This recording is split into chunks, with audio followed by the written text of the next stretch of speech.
Of course, today our topic is about public speaking skills and presentation skills. And Hadija here was explaining the student struggles that they were having in schools and universities, in a class, and especially in relation to public speaking, because this is our main topic for today. So before everything, I would just like to say that public speaking is very broad. It's very broad. So many people are having fears in public speaking. And we can see that other people are even more afraid of public speaking than dying or than anything else. Somebody would rather die than stand up and talk in front of people. So today we want to see the practical issues that are facing or that are in public speaking skills. So thank you, Hadija, for your part and your contribution. I will proceed to explain more about public speaking skills and the practices that are in there, and also presentation skills. So public speaking skills, the most important thing we should know that it is the process of communicating information to a group of people. This is the basic definition of public speaking, that it is the process of communicating a certain information to a group of people. Now we have public speaking and presentation skills. What is the difference? Because if you're doing public speaking, it involves you to talk to a group of people. If you're presenting, it involves you to talk to a group of people. What is the difference between these two? And why are they kept in two different terms?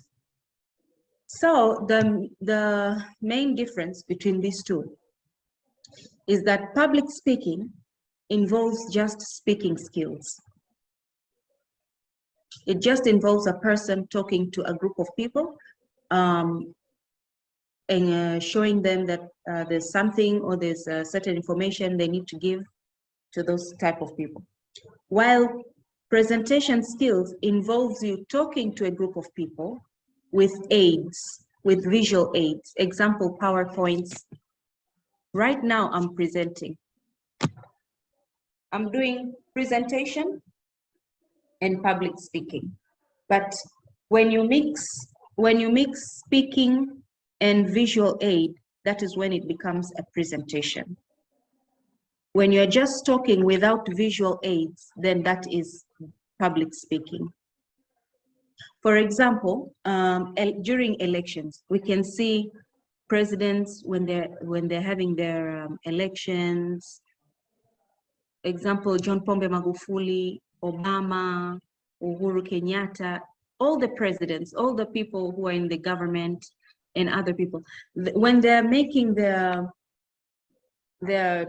pitch for the elections or their speech, they're actually doing public speaking because they don't have any visual aid that they're using. They're not showing any PowerPoints, they're not showing any pictures, they're not showing any graphs. So this is an example of public speaking. But when it comes to presentation, when we're having a sales pitch, maybe you're working in a sales company or marketing company, and you have to pitch marketing strategy, or you have to show the sales, yesterday's sales, or the other week's sales, or the other year's sales, or next year's sales. All these things, they need you to have visual presentations, visual aids.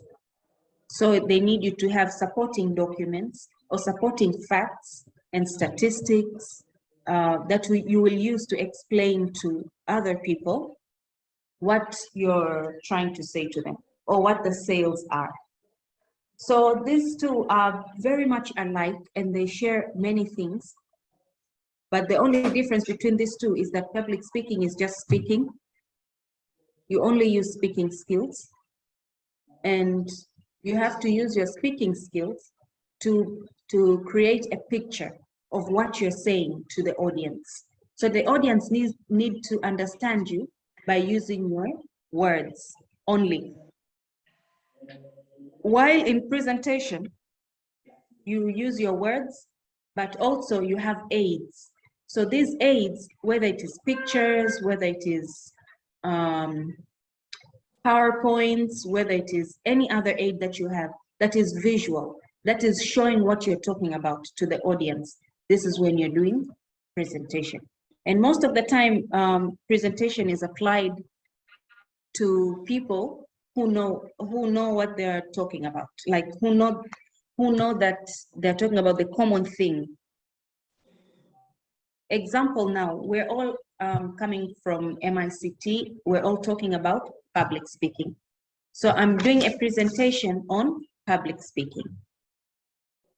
We all have a common goal. Each one of us here came knowing that I'm going to listen to a presentation concerning this topic. There's a specific topic.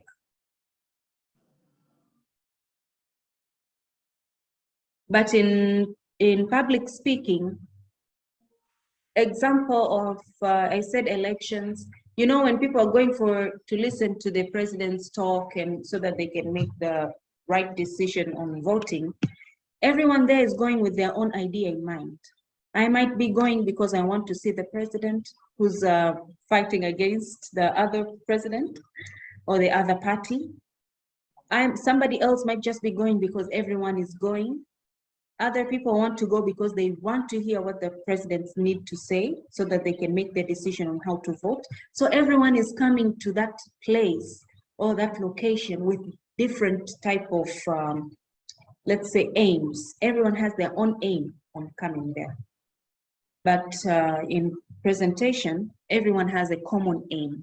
When we're going to a presentation, we are all going to a presentation knowing that we're going to talk about this topic, we're going to see about the sales, we're going to talk about marketing, we're going to talk about this. So this is when we're doing a presentation. So there's a slight difference that in public speaking and presentation skills, but they all involve the act of speaking in front of a group of people.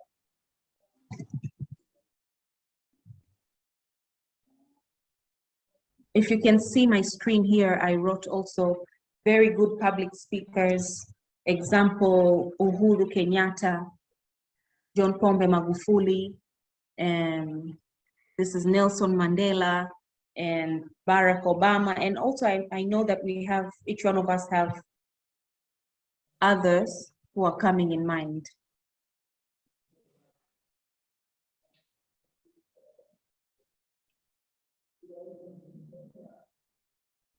So talking about the difference between public speaking and presentation, as I mentioned on the, also in public speaking, you know, in public speaking, you only know how to, you should really know how to talk. You need to have communication skills when you're talking to people. But in presentation skills, you need more than talking skills or speaking skills or communication skills. You also need writing skills, because when you're making a presentation, you need to create something that is visual. That means you need to know how to collect data, you need to know how to arrange your PowerPoints, you need to know how to use pictures, you need to know how to use different type of visual aids. So in terms of also skills that are required for these two groups, we can see that there's a lot more you require when you're doing a presentation, or when you have to present, you need more skills than just communicating. Also the time of preparation. Public speaking is more like an art. I can just stand up in front of people right now and start talking. It's okay. But presentation, I cannot just stand and make a presentation. Presentation needs you to be prepared. You need to gather information, you need to gather your aids, you need to arrange them properly. So also the time for preparation between these two is different. It takes longer to prepare a presentation than a speech. Also, we can see in terms of creativity, in public speaking, you have a wide range to be creative. You can talk about, like if you're a motivational speaker or a comedian, you can talk about anything you want, as long as it's talking about the same topic.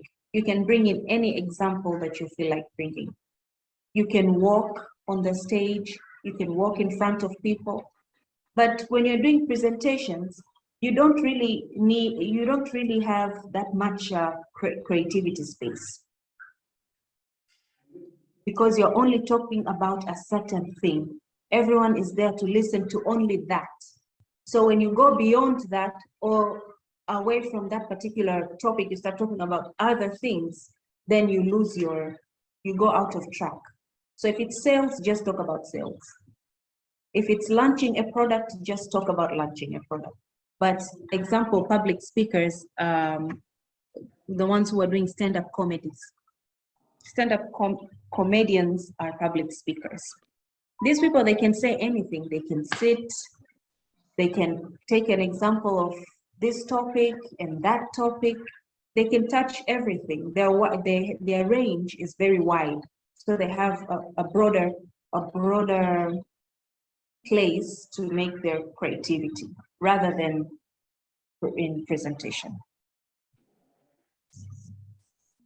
And usually the type of people who come to public speaking occasions, most of them are the people who you don't know.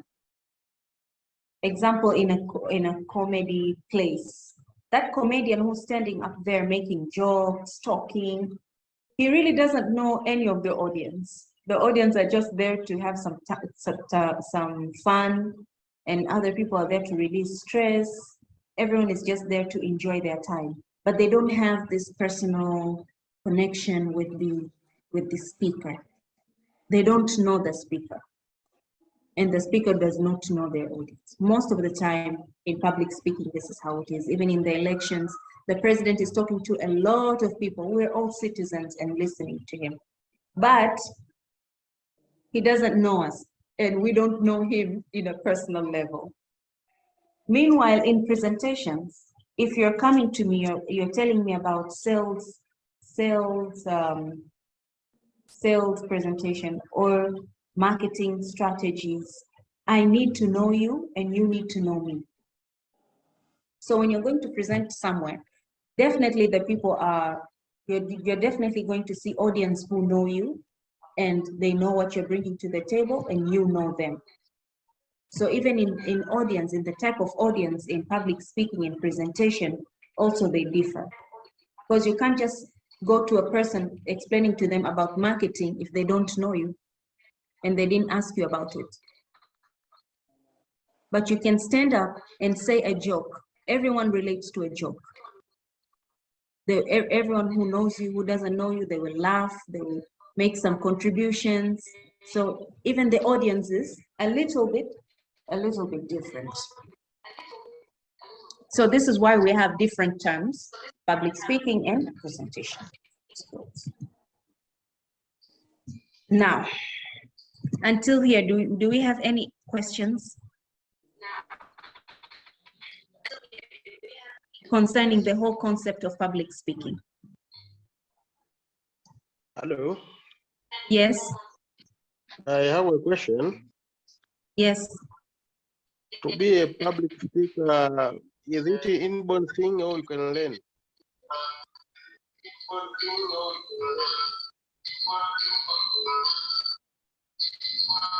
Hello. Yes, can you turn off there's some noise coming from the background. Can you turn it off?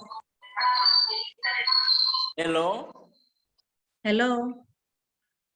Madam Aziza. Yes. Of course, it's a question which will be answered in the concept of the power of confidence. That question that has been asked. Okay, what was the question? Come again with the question, please. I asked the question that public speaking and the presentation, is it an inborn thing or you have to learn it? Oh, Yes. as you Yeah. remember, Dr. Sako said that all skills can be learned. So even public speaking, it's a skill. Communication, how you communicate with other people, how you talk, how you present yourself. So you can learn this. It's something that it can be learned. But as Isaac said, if I'm not mistaken, he will explain more when he's talking about the power of confidence later on. You'll understand more. Sure. Okay. And then we have now types of public speaking. We said that public speaking is about standing in front of people or being in front of people and giving them a certain message or talking to a group of people. Now, what are the types of public speaking? The first type is ceremonial speaking.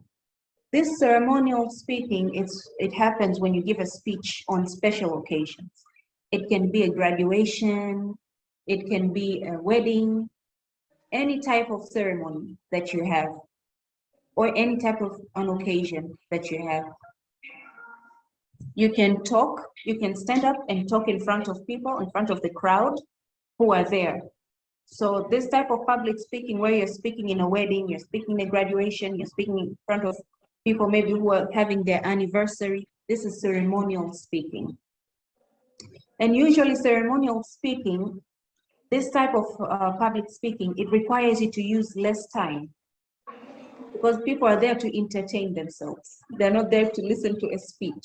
So your speech needs to be very, very small. It doesn't need to take a lot of time. Just say the most important thing and then leave it at that. So it doesn't require you to talk a lot or make any type of explanation. And also this type of speech, it requires you to talk only about that ceremony. You know, when I'm presenting now like this, or when Hadidia was presenting, she was telling us, oh, you know, in school also the students have this, even myself, my son was, you're not in a ceremony, you're only supposed to talk about that particular occasion.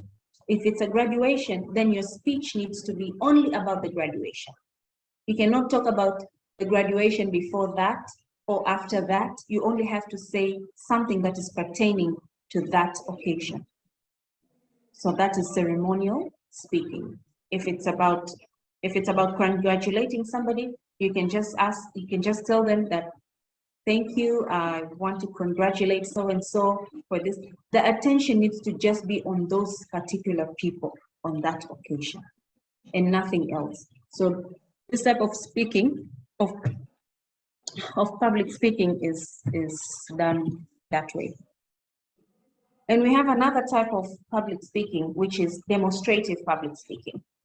This demonstrative public speaking, it's usually used when you're standing in front of people, in front of a group of people, and you're explaining to them how to do something.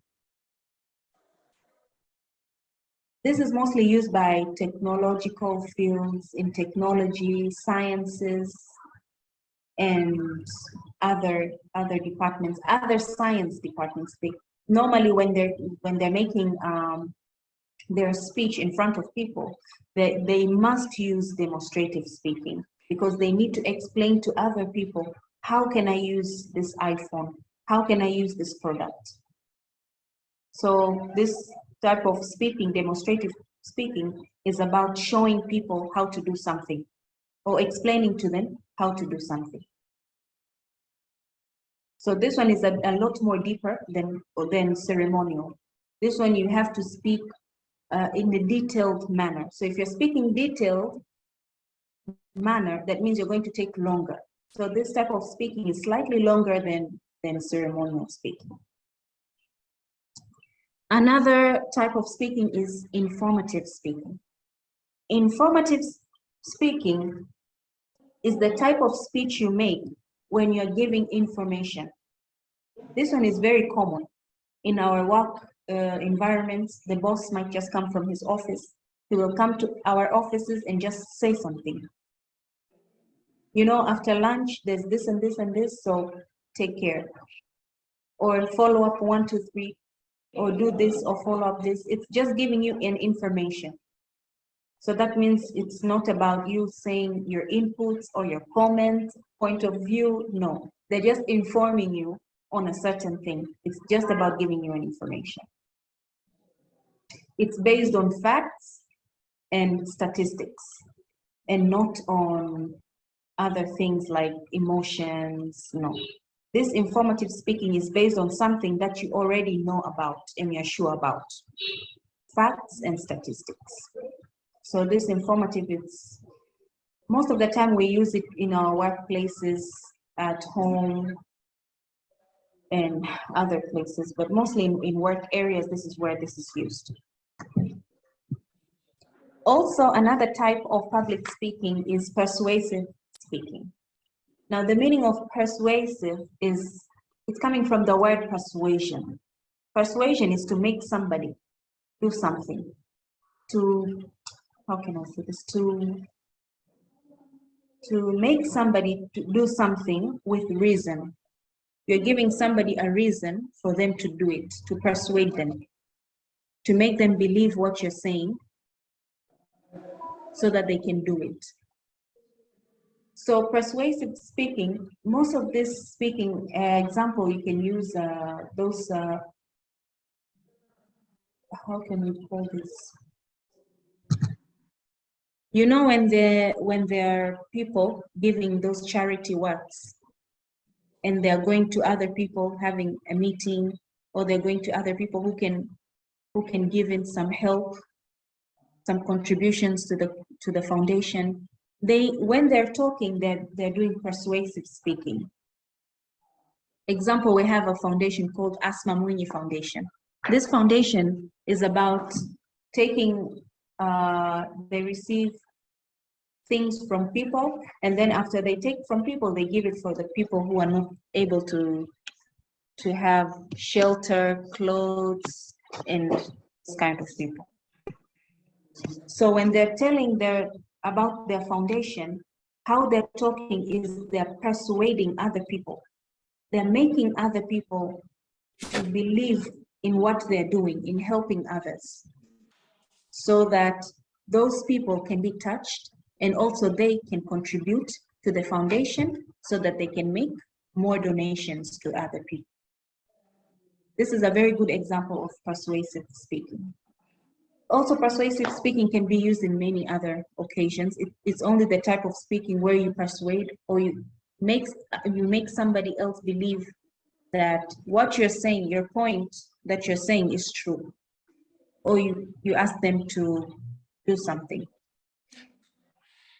So this is persuasive. And also, we have another type of public speaking, which is called impromptu. This type of public speaking requires you to be prepared without notice.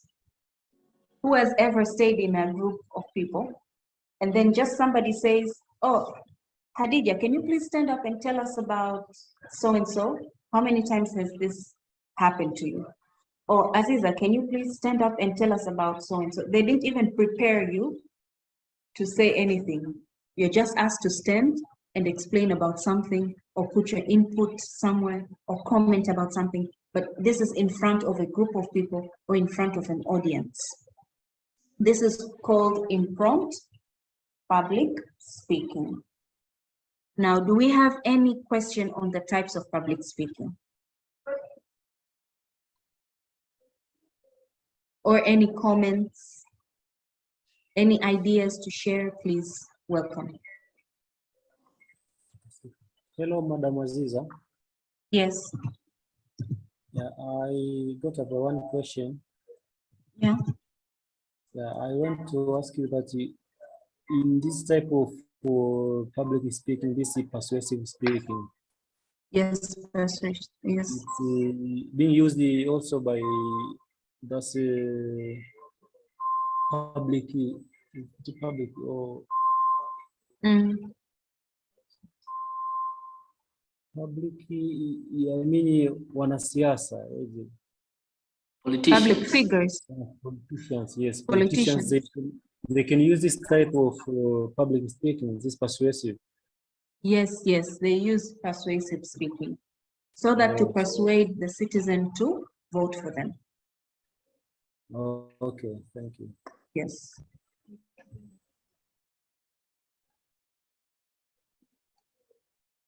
Any other question?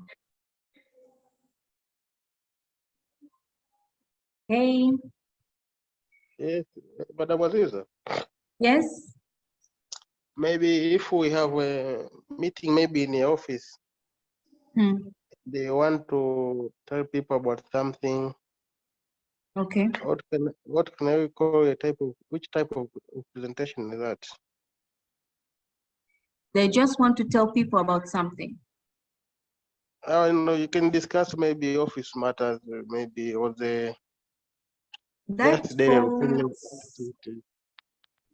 under informative, Okay, because you're giving information on the office matters, you're making a discussion about something.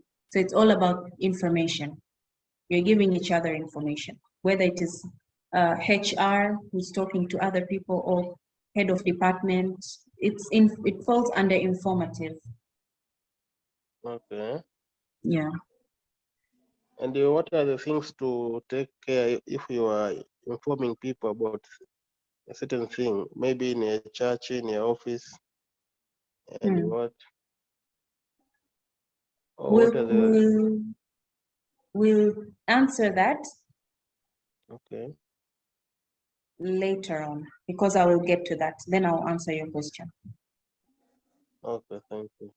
Because I think your question is how to speak publicly effectively, how to have effective public speaking. Yeah, and maybe there are certain things which you have to take care when you are speaking to people. Yeah. Yeah, that's what I want to hear. Okay, I will answer that. Mm. I will also answer it Okay. in my Okay. presentation. Okay. Things to take care. Okay. Now we're going to talk about the speech. When we're doing public speaking, obviously we're saying a speech to other people.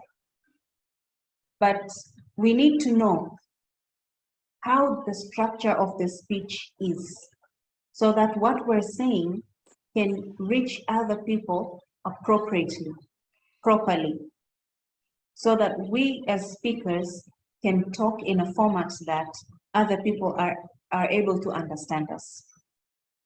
So this calls for structure in a speech.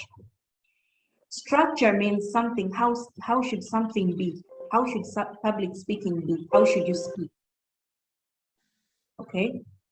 So the first thing to discuss about here in structure is the introduction. Obviously, in a speech, you can't just go straight to your main points. If you're talking about maybe comedy or you're a politician, you're talking about your point. You can't just go straight to your main points. Vote for me, please. No. You have to start somewhere, and that somewhere is introduction. So this place called introduction is a very important place in a speech. This gives like a preview of what you're going to talk about. So when you're doing an introduction, you're actually previewing what you're going to say next. Today, I'm going to talk about the effects of colonialism in Africa. That is an introduction. So the members that are listening to you, the group of people, the audience that are listening to you, they know that, okay, today we're going to be listening to this. So it prepares their mind to listen to you. They are very eager to hear about the effects because that is what you introduce them to. So this will help them also gain concentration of what they're talking about. Also in the introduction, you get to introduce yourself to the audience, and also this will build trust and calmness to them. If they know who they're talking to, they'll also be very comfortable with you during the session of your speech. Most of the time, introduction needs to be very small, very short. You cannot talk and talk and talk for 1 hour, no. Introduction is usually just 5 minutes. 5 minutes is even a lot. It depends on the type of speech you're doing, but 5-10 minutes is enough for you to introduce the topic that you're talking about and giving a preview to the audience of what you're going to say. So that's about introduction, basically. The next thing that is following in a speech is the body. The body now is where the points are. Your main points are going to be in the body. What you're going to talk about will be in the body. So this is where the audience will learn about many, many things that you're going to present to them. This is whereby they will understand the effects of colonialism.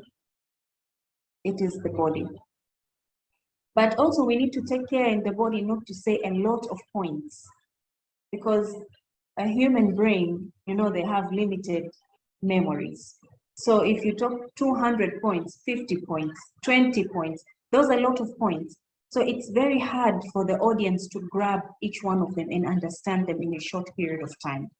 So you have to make sure that your body has fewer points. If it's 5 points, 6 points, 10 points, 3 points, it's enough. It's really depending on the type of audience that you have and the type of topic that you're talking about. And also the last part of the speech is your conclusion. This is whereby you conclude your whole topic. You can ask for comments here. They can be questions, they can be challenges in the conclusion. So when you're making a speech or when you're doing public speaking, these are the 3 things you need to take care and you need to take account in order for you to have an effective public speaking. What you're saying should have an introduction, should have a body, and should have a conclusion.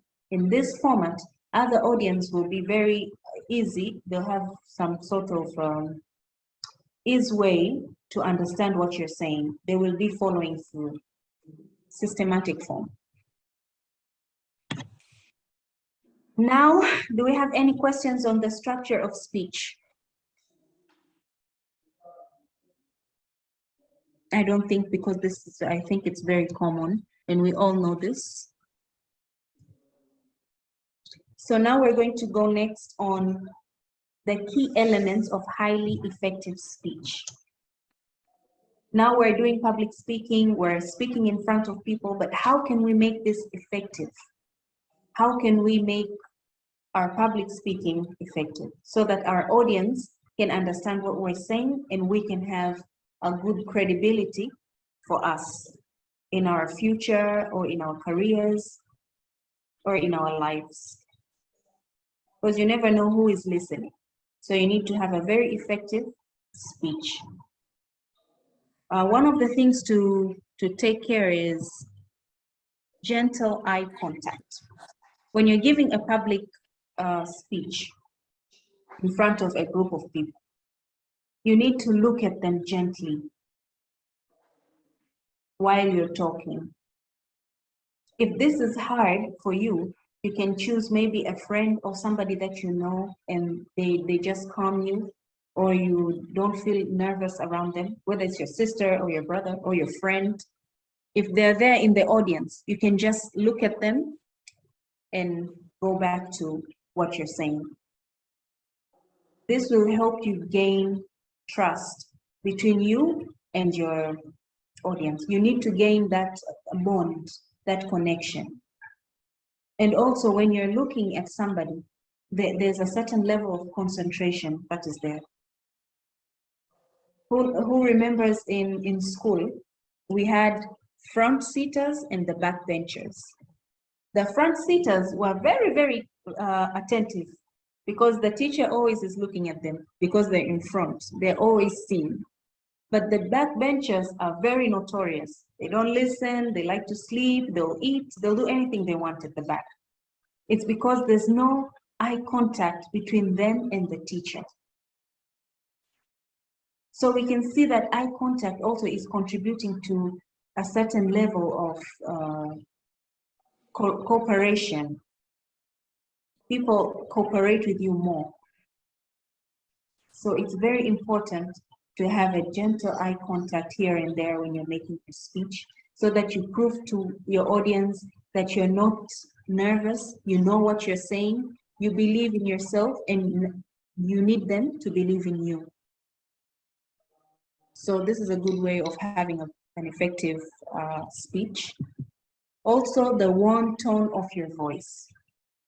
When you're talking, example, Mama Samia Suluhu. I just like how she talks, because she talks very gently, as if she's talking to her grandchild or her daughter or her son. So it's very easy for you to understand what she's saying, even if you don't know what she's talking about. It's just because of the tone that she's using. It's very soothing. It's very nice. It makes you calm to understand her or to listen to her. Also, we can see the tone of the voice of the former president of Tanzania, Ali Hassan Mwinyi, the way he talks. He's talking to the citizens as if we're his grandchildren, his family. So we feel very connected to him. We feel like a bond. We trust him. So the tone of voice really is very important on how you talk to people, because it brings you the emotional side. You need the emotional connection and the intellectual connection. It's very important. When you're making eye contact, you build the intellectual connection. You want them to be attentive to what you're saying. And you want them to know that you're watching them, and they should know that you're watching them and they're watching you. So you'll also be very cautious on what you do and how you present yourself. Also, the tone of your voice. The tone of your voice encourages the emotional bond. So the way you talk to them, how gently your voice is, it helps them to connect this connection with you so that they'll understand you better.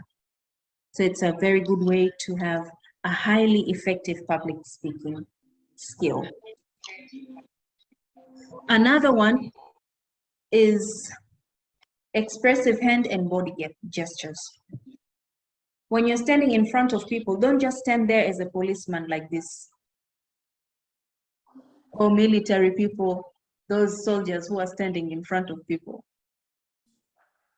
When you're talking to people, at least make hand gestures.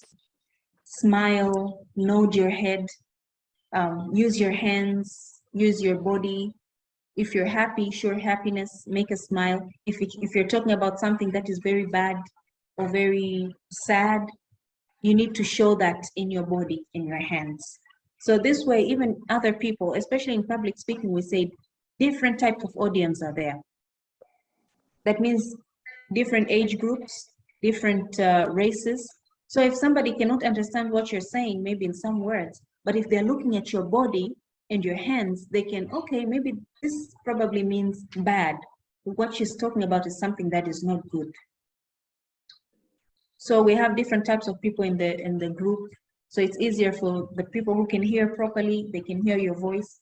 And the people who cannot hear properly, they can see your body and your excessive hand gestures, which is really good. And it will help them to grasp what you're saying faster. Another way or another element to have highly effective public speaking skills is having the relaxed position. Be relaxed, don't be nervous. Of course, everyone is nervous when they're standing in front of the people. Even if you have good presentation skills, even if you have good public speaking skills, there'll always be that nervousness that never leaves your body. It's normal. But what we need to do is get over it. We have to know how to control the nerves so that we look relaxed. Because if we look nervous, then this will be a problem to the people who are listening to us. Maybe we don't know what we're talking about. Maybe we're giving the wrong information. Why are we nervous? Why is she nervous? Doesn't she have credits to her name? What is the problem with it? So instead of listening to you, people will start thinking about your problems. Why are you in the state that you're in?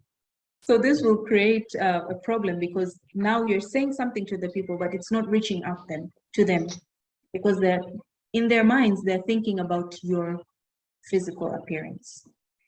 Why are you in that state? So be relaxed so that you can assure them everything is okay. The more relaxed you are, the more relaxed your crew will be, your group will be, your audience will be relaxed. So whatever energy you have in your body, that is the same energy that will go to your audience, and they will have it.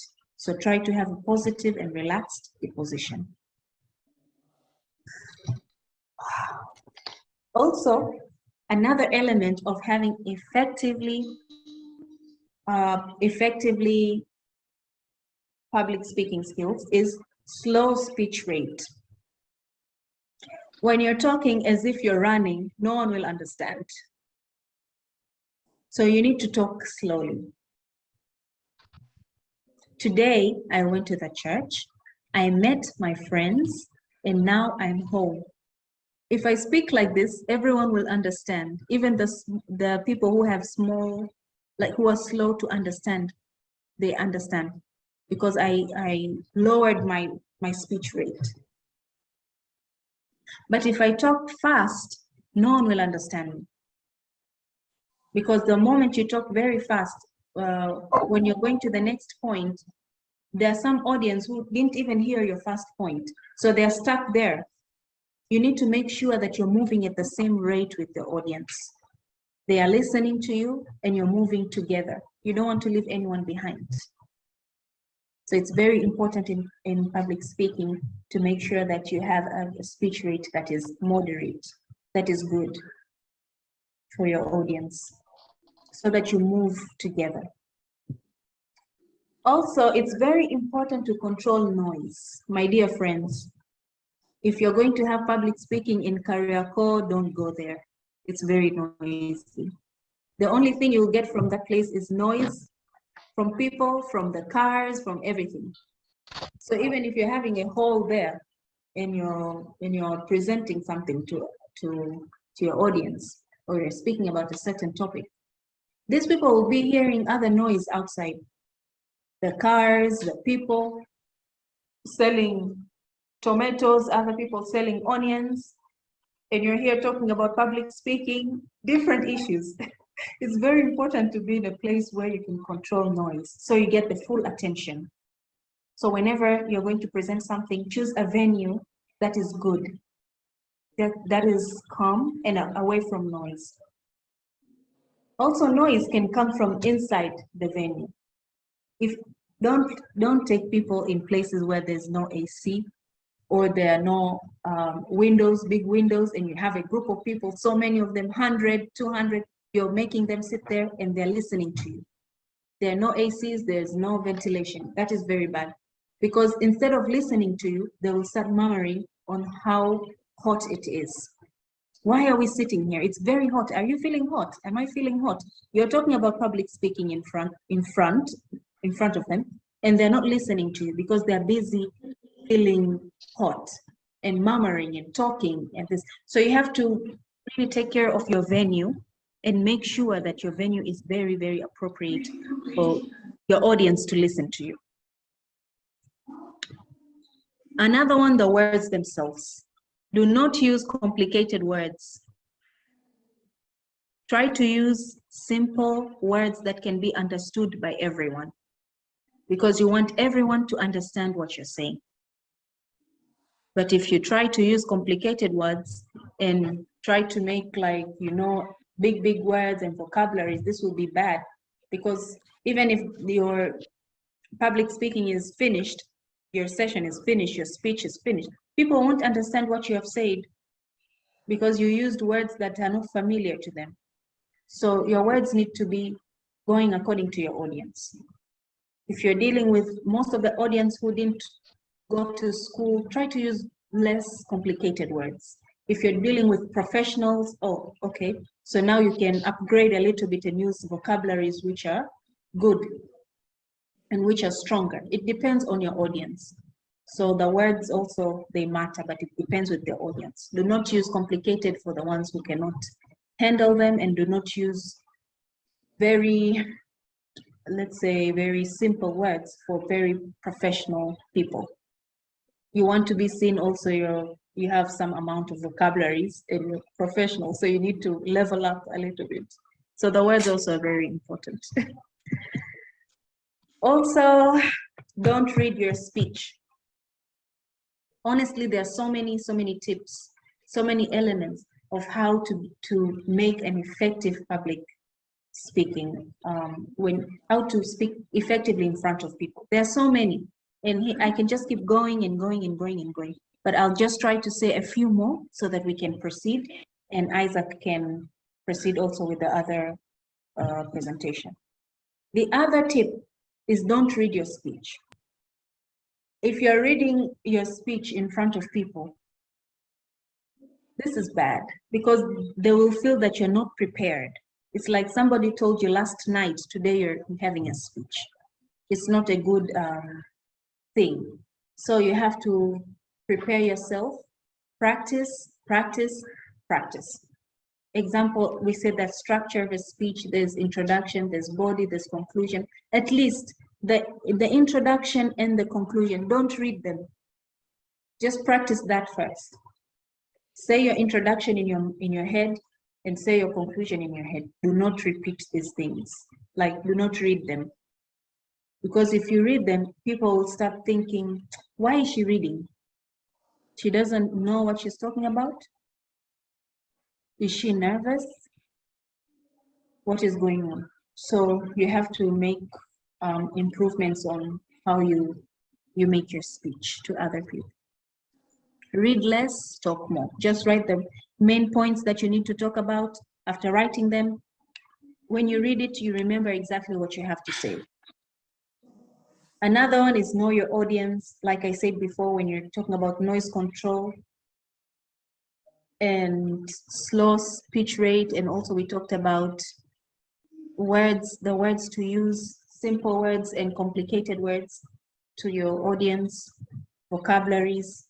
You have to know your audience. It's very important in public speaking. If you're talking to a group of teenagers, then you should know how to talk to teenage group. If you're talking to adults, then you should know which words to tell them, or how to give them the information, or how to talk to them. So it is very important to know your audience so that you know how to prepare yourself. So your content always it has to go hand in hand with your audience.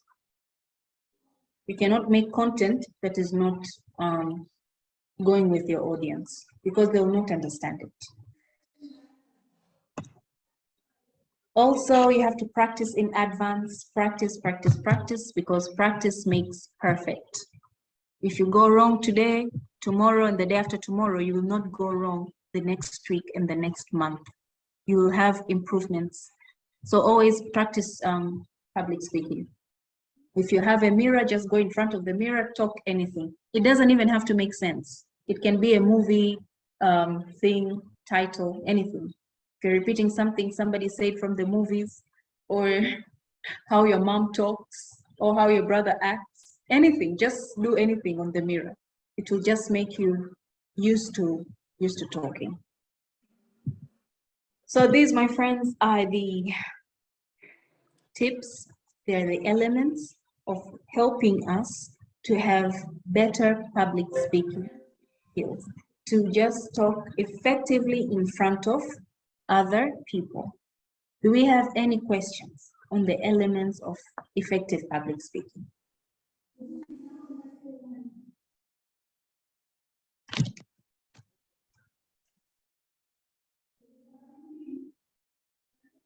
No? No question?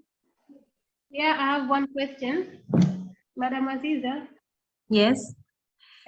what if I have to present in a place whereby there is noise, like in the market? What should I do? In the market, In the market, yes. Somewhere where there is noise. normally, you know, even politicians, when they go to the markets, it's quiet because the market people, they need to be attentive to you. If you're talking to them and they're selling, that means they're not listening to you.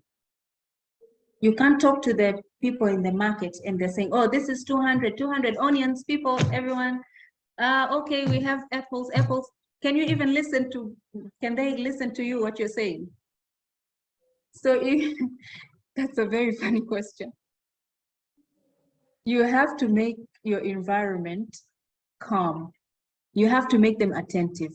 If you want to talk to people in the market, just stand up and ask them, excuse me, everyone, I would like to say something about a certain thing. Please, can I have your attention for 5 minutes, just 5 minutes?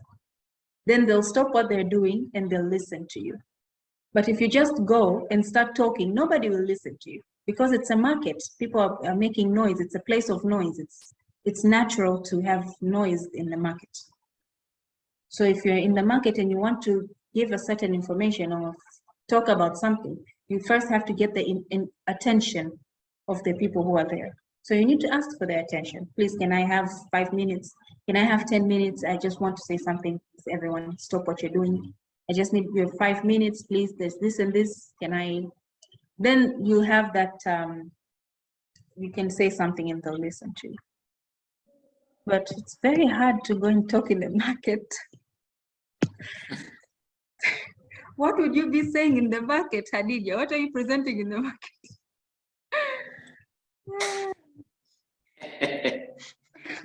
It's very funny. But I hope I answered something. Yes. Okay. Now let's look at the benefits of public speaking. We have so many benefits. Even these benefits I'm saying here are like 10% of it. But let's just look at shortly at these few. One among the benefits of public speaking is career advancement. We know that if you can talk in front of your colleagues at work, if your boss gives you an assignment, okay, Maria, go and present this to them. Tell them that I want this and this done. That is informative public speaking. Go and inform them this. And if you have the ability and courageousness and confidence that Isaac will talk about, to go and to talk about that particular thing that the boss told you, obviously your career will improve because the boss will see you as a potential. So if you're a potential, then you have good chances of improving your career or your spot or your post. So it's a good thing. It can add some credits to your work environment. And also public speaking, it boosts your confidence. The more you stand in front of people to talk, the more you can handle the fear that comes in your heart, in your brain, and you want to faint and you want to die. It reduces after some time. Like before the first presentation I was making, and maybe the last week ones, it's a bit different. The first one, I was very nervous. I was sweating. My heart was racing. I was feeling like I'm flying on top of the air. I was not understanding myself. There's so many things that were going on in my body. But this was because I was nervous. I was not confident. I'm not used to talk about anything in front of the people. But gradually, as we are all practicing together, gradually, week by week, at least you get some sort of confidence. And mind you, confidence is not the absence of fear. Not if you see somebody confident, that doesn't mean they're not scared. They're still scared of that thing. No? It's just that they have gained the power to overcome it. So if you have the power to overcome fear, then that's the meaning of confidence. So it boosts your confidence. The other benefit for public speaking skills is critical thinking. always like politicians, they really need to think of what they're going to say to their citizens in order for them to get that vote. Especially in persuasive public speaking, you need to think critically on how can I persuade these people to do what I want them to do? How can I make them see my point of view? So you're using your mind critically. So this is also going to help you in your mental skills and your critical thinking skills. Also, it helps on personal development. In many occasions, when you're talking in front of people, it builds, like we said, it builds your confidence. So confidence is something personal. So if you can boost your confidence or build it or develop it, that means you can also develop, it also develops you personally on a personal level. Also, it builds your communication skills. When you're doing public speaking, my dear friends, you have to read the dictionary. You can't use the same word for 2 years. People will think you're cramming. You have to use at least different words. So you have to go to the dictionary every now and then. Oh, what is this word? Okay. You start practicing it. So it makes you grow. Personally, it's a personal development for you because you're gaining more vocabulary, you're gaining more communication skills, you're gaining more skills on how to talk and how to present yourself. So it builds you and it brings you up on a personal level to become a better version of yourself. Another one, as we said, it improves your communication skills. And also it builds your leadership skills. Always, the person who can talk on behalf of others is the one who's going to lead. If we're 10 people, example, or 20 people, and there's only one of us who can talk in front of the leaders, in front of the boss, in front of who, that particular person is the one who's going to lead us, always. So this is a good thing to build leadership skills, because obviously if you can stand up for a group of people and take their notions, their comments, their emotions, and put them into words so that you can present them somewhere, it's a very big thing. It builds your leadership skills.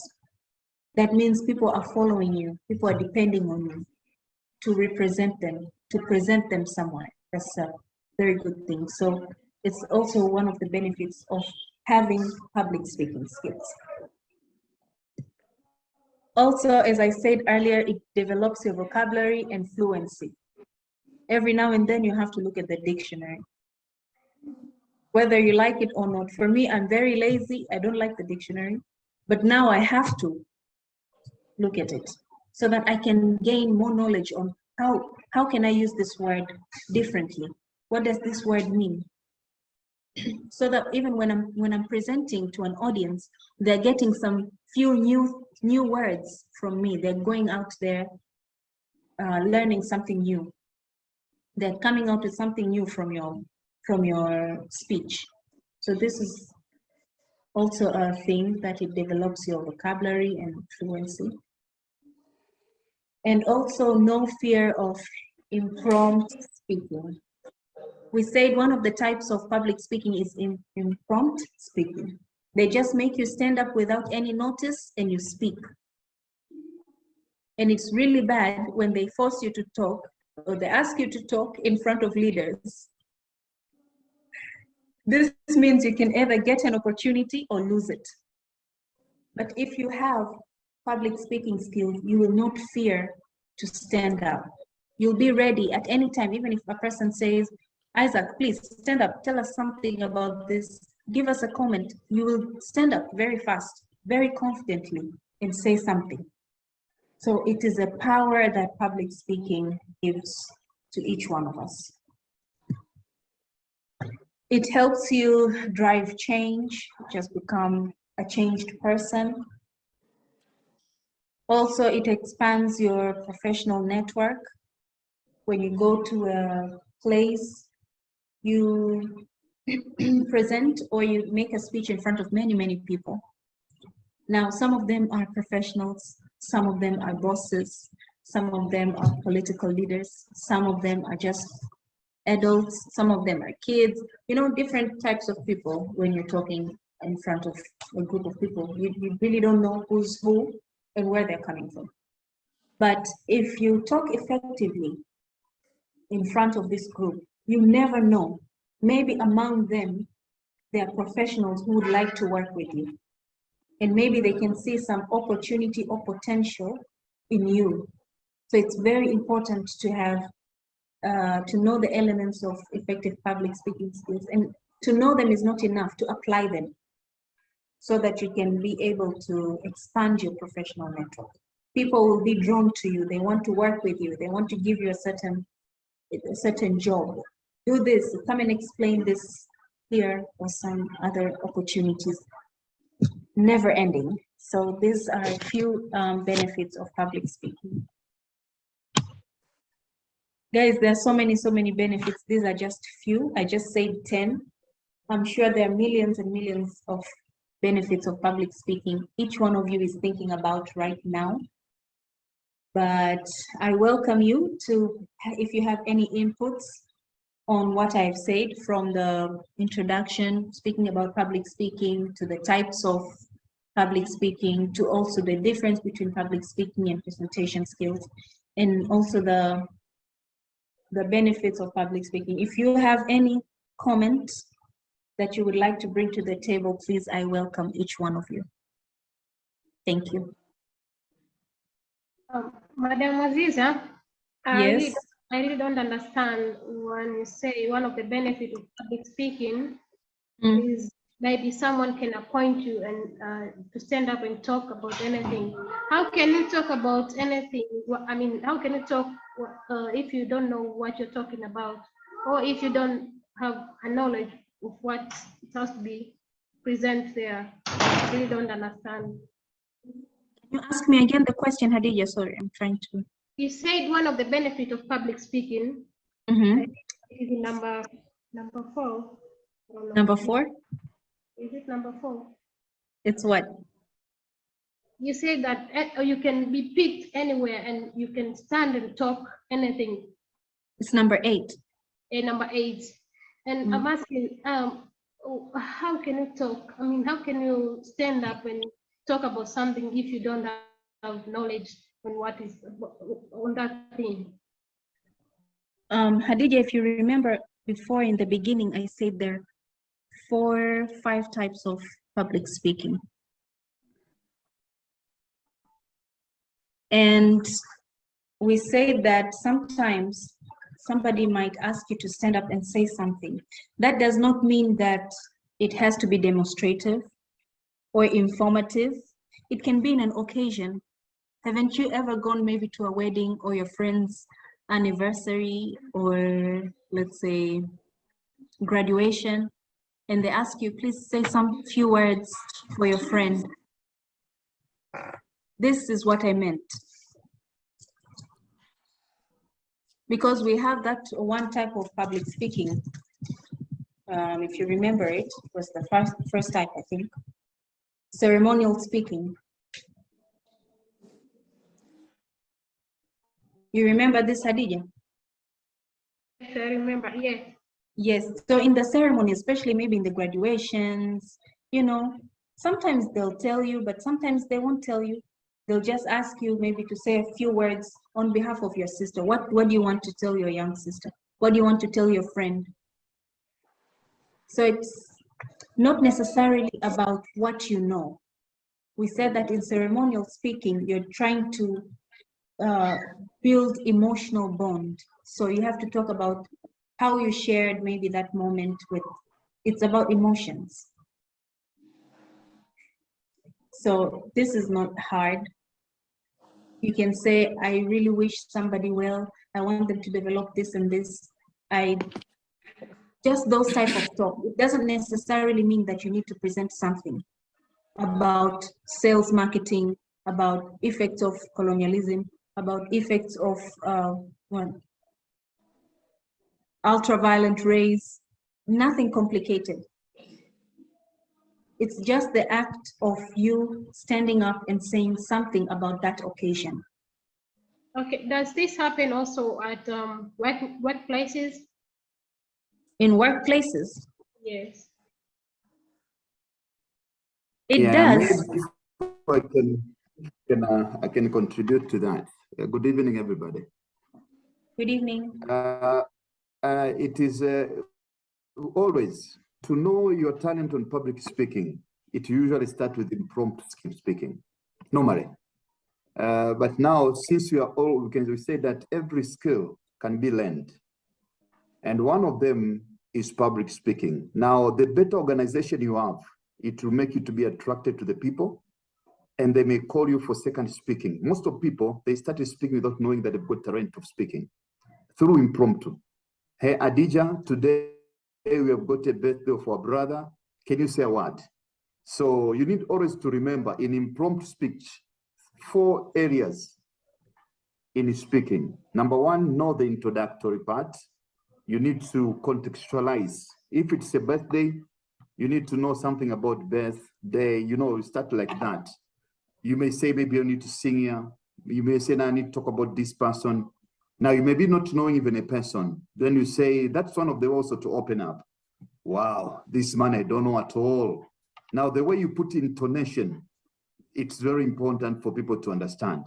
You can say people cried while you are laughing. No. You can say people danced while your face is moved up. No. So you need to put intonation. Intonation means a stress on what you say. So today is a great ever been day in this place. It has never been there that people can together for a brother, for a sister in such a way. So those kind of intonation, they add up, but also with different times. So I want just to add on what Aziza said. That is typically for people to identify your talents is when you're not prepared. Now, why are we talking about it? We want you to have a frame of mind so that in case you're caught, don't speak rubbish. Some people end up speaking half of a sentence and is afraid of everything. They never finish. And that's why you find people say that one of the things people fear most is public speaking. It's like death, because your brain and your mind. Anyway, that is my contribution to the public.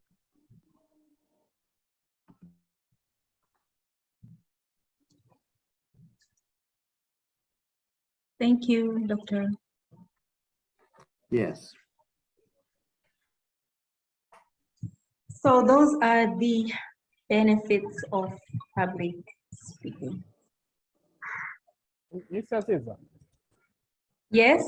sometimes people think public speaking, that means you should be in front of the public.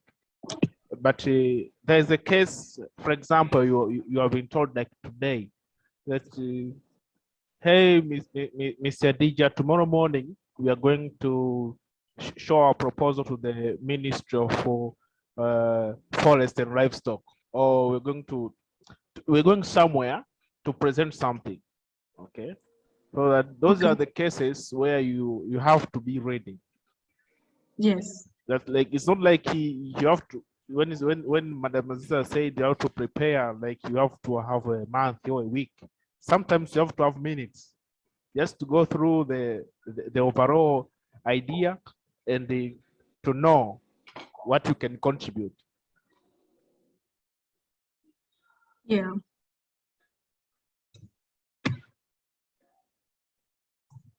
Thank you, Dale, for your input.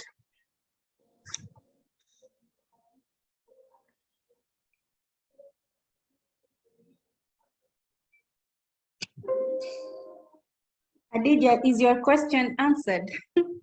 Yes, madam. Okay. So I would also like to add one small thing before I conclude. Hadija talked about the struggles, student struggles and issues. But because our topic today is about public speaking, mostly we're just going to focus on students' struggles and issues in public speaking. So if you have a child maybe who's going to school and they have problems in public speaking, they cannot stand in front of their class to answer questions or contribute anything, the most important thing to do in order to build the public speaking struggle, especially for students in school, is called scaffolding. This is a new term. This means breaking down knowledge or learning into chunks and then providing a structure to each chunk. I'll just use very simple pictures to show you. You see here on my screen. If your students have struggles in public speaking and they cannot talk in front of the class, they stammer, it's good to divide them into groups, put them into groups, and then go to each group, like how this teacher is going, and teach them here.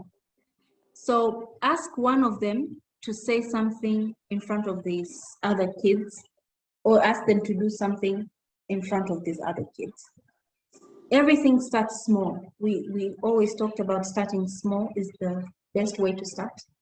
So baby steps are very important, and you need to build something from down going up. You can't just go up straight.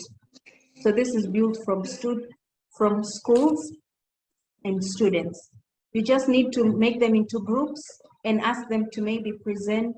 How many of us, when we were studying in school, we were given projects in groups. Then we go in front of the class in a group, not yourself, in a group. And then you start, each one starts presenting the same topic to the whole class. So this was one among the exercise to build public speaking skills. This is a type of scaffolding, putting into groups students, and then how to build them so that they can know how to talk in front of people and be comfortable with it, is to put them in a group and make them do it together. So slowly they'll learn how to speak in front of others. And why we're doing this is because when you're doing public speaking, why it is very scary for most of us, because we don't know whom we're talking to. Some of the times we're like, oh my God, I don't know this person. I don't know what they're thinking of me, and this type of things. But if you're in a class and you're talking to other people, and maybe a teacher is asking you to explain something to the rest of the class, if you look at your friend, oh, I worked with her the last project, I know her, it's fine. That gives you a sense of security. So it's very important to create this sense of security and community among people so that they learn how to build each other. And this is what teachers are doing in schools and in universities. I just wanted to add a little point in what Khadija was presenting on how to build public speaking skills to students who are struggling with public speaking. So one of the very effective way, and the way that people are still using, and also us, I'm sure even you, most of you have gone through it, are using so that to promote public speaking skills. So thank you so much for listening to me. I would like to invite Mr. Isaac to proceed with the session. Well, first of all, I'd like to take this bright opportunity to thank the Almighty God for offering me this golden opportunity just to present a critical concept in public speaking, which is the power of confidence, without forgetting the presence of our mentor and moderator, Reverend Dr. Sako, my fellow facilitators, and you IMCT members. Good evening to you all. Good evening. How are you? I'm fine. Well, before I go far ahead with this critical presentation, I would like to explain or put up the ladder towards the power of confidence in public speaking. Well, most people are able to drive a car without fully understanding how the car operates. Same applies. Making an argument in the same way. Most of us attempt to persuade people every day without understanding how persuasion works. Learning how a strong argument is crafted empowers us to better communicate and persuade others to understand our viewpoints in social, political, even economic affairs. Well, today, in the power of confidence, I will just explain 3 pillars in public speaking, or 3 pillars in the power of confidence, which are pathos, logos, as well as ethos. Well, ethos, pathos, and logos are the 3 strategies commonly employed when attempting to persuade a reader or a listener. Starting with pathos, which is the appeal to emotion. Well, it means to persuade an audience by purposely evoking certain emotion to make them feel the way the author wants them to feel. Authors make deliberate words choices, use meaningful language, and use examples and stories that evoke emotion. Well, authors can desire a range of emotional responses, including sympathy, anger, frustration, or even amusement. Well, logos, in other words, it's called the appeal to logic. Well, it means to appeal to the audience's sense of reason or logic. To use logos, the author makes clear logical connections between ideas and includes the use of facts and statistics, using historical and literal analogies to make a logical argument is another strategy. There should be no holes in the argument, also known as logical fallacies, which are unclear or wrong assumptions or connection between these ideas. Ethos, well, is used to convey the writer's credibility or speaker's credibility and authority. When evaluating piece of writing or a kind of speech, the reader or a speaker must know if the writer or speaker is qualified to comment on this issue. The writer can communicate the authority by using credible sources, choosing appropriate language, demonstrating that they have fairly examined the issue, introducing their own professional, academic, or authorical credentials, introducing their own personal experience with the issue, and using quality grammar and the syntax. So, pathos, logos, and ethos are essential pillars or are the ladder towards public speaking, towards the power of confidence in public speaking. In other words, in ethos is what you call it, preach water, drink water. Well, how do I know if the author or a speaker is using pathos? How do I know if the author or a speaker is using logos? How do I know if the author or a speaker is using ethos? Starting with pathos. Does the writer or speaker appeal to the emotion of their audience?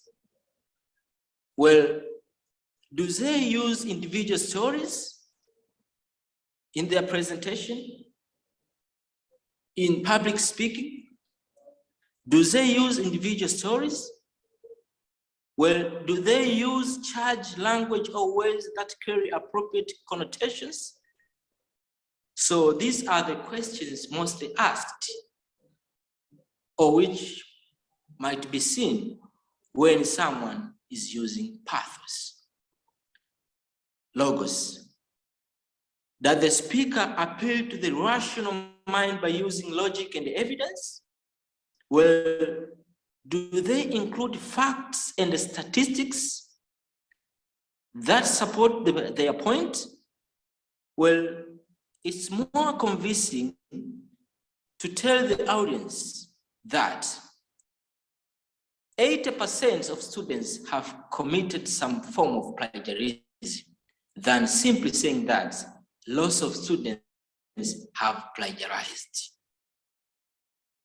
Well, have you seen, I mean, do you see this, this example? Do they include facts and statistics in logos, in appealing to logic, in appealing to reasoning?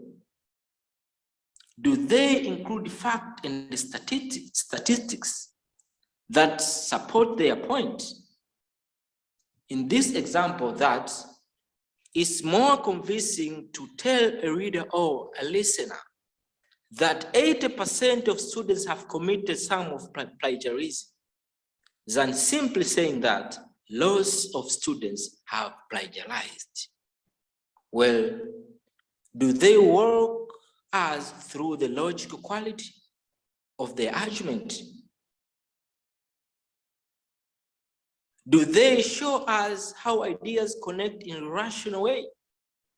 For example, English students have been able to raise their overall grade by meeting with peer tutors. So it's safe to assume that math students could also benefit from frequent tutoring sessions. This example points out that logically, if the results have been seen in one situation, then it should be seen in a different but similar situation. Well, do they avoid logical fallacies when appealing to logic? A few examples of this are hasty generalization. For example, one might say, or one can say, even though the movie has just started, I know it's going to be boring. This is a logical fallacy. And in the previous session, we discussed about critical thinking. And in critical thinking, we discussed a number of logical fallacies. So how do you know that a speaker has used the logos, has used the appealing to reason, appealing to logic? Is that, do they avoid the logical fallacies when presenting or when speaking to the audience, when presenting a certain issue to the audience? Do you avoid the logical fallacies? And a few examples of this are hasty generalization. For example, even though the movie is just started, I know it's going to be boring. How do you know that the movie is going to be boring? Dr. Sako, how do you know that the movie is going to be boring? Madam Waziza, how do you know that the movie is going to be boring? This is a logical fallacy. Avoiding a logical, I mean, do they avoid logical fallacies? For example, hasty generalization. Mr. Isaac, you're Yes, speaking in very high language. Yeah, I think if people are catching you up. can you lower a bit? You are on Okay, 40 sure. feet in the scale. So Sure. go down to Okay, 5,000 feet so that people can, especially using those very difficult words, logos, ethos, they're true. Ethos. Now, but for purpose of the audience, our audience we have, I know you're studying to be a padre there, you know, philosophy. Now, for purpose of this, please yes, the same thing, but please move from 40,000 feet on the air to Dilute, 5,000 so that dilute. we may all be there. Okay. Dilute, yeah. Let me dilute the language. All right, all Let right. me dilute It's the language, good, but please. now. Let me dilute the language, please. Go on, please. Okay. Do they avoid logical fallacies? For example, slippery slope fallacy. For example, one might say in the presentation, one might argue, if the government legalize marijuana, eventually they will legalize all drugs. How do you know? So in public speaking, do you follow logos? Do you connect your ideas in response to reasoning? So how do you know that someone has used a logos or appealing to logic? Do they avoid logical fallacies? If the government legalizes marijuana, eventually they will legalize all drugs. So one must avoid logical fallacies. Ethos, of which preach water, drink water. How do you know that the speaker has used or is using ethos? Is this writer trustworthy? What are their credentials? Are they an expert in this field? For example, I'm presenting to you about the power of confidence. I'm presenting to you about public speaking skills. Am I expert in this field? In answering to this question, yes, I'm expert in this field. I thank Dr. Sako has just explained me that I'm expert in this field. I've studied philosophy. I'm also expert in the field of ethics. That's why I've said ethos. So, are they an expert in this field? Have they written past essays, articles, or books about this topic? For example, Dr. Sako is speaking or normally speaks about marriage, normally speaks about techniques for Dr. Sako. Reverend Dr. Sako? Yes, yes. Can you mention I'm there. please your books that you have written? I just want to put the examples in this point. The books that you have written. Siri za mafanikio, I don't know, things za mafanikio katika maisha, Yeah, katika ya kifedha. Principles of success. Yeah, okay. Yeah, principle of success, principle of financial success, and also with regard to the principles of prayer. Okay. In response to ethos, is this writer trustworthy? What are their credentials? Are they an expert in this field? Have they written past essays or articles about this topic? For example, Dr. Sako always speaks about siri za mafanikio katika maisha, siri za mafanikio ya kiroho, siri za mafanikio ya kindoa. Anaishi, he lives mafanikio ya kindoa. So, preach water, drink water. It's an essential, it's a pillar towards public speaking. Preach water, drink water. Unazungumza kwamba wewe ni mnyenyekevu, lakini huishi unyenyekevu. Watu hawatafuata unyenyekevu wako. So preach water, drink water. This is ethos. If this writer or if this speaker, is this presenter trustworthy? Anazungumzia siri za mafanikio katika maisha. Amefanikiwa. So people will find you. Amefanikiwa. Anazungumzia unyenyekevu. Is he humble? Does she have humility? Madam Aziza speaks about humility. Is she humble? So preach water, drink water. He is an essential pillar towards public speaking. So, do they use reputable sources? Do they support her statements or his statement with sources from established publications like the New York Times of Government Census Report? Do they fail to mention any sources? Are they a fair-minded person who has considered all sides of this issue? Have they acknowledged any common ground they share with the opposite side? Do they include a counter-argument and a refutation?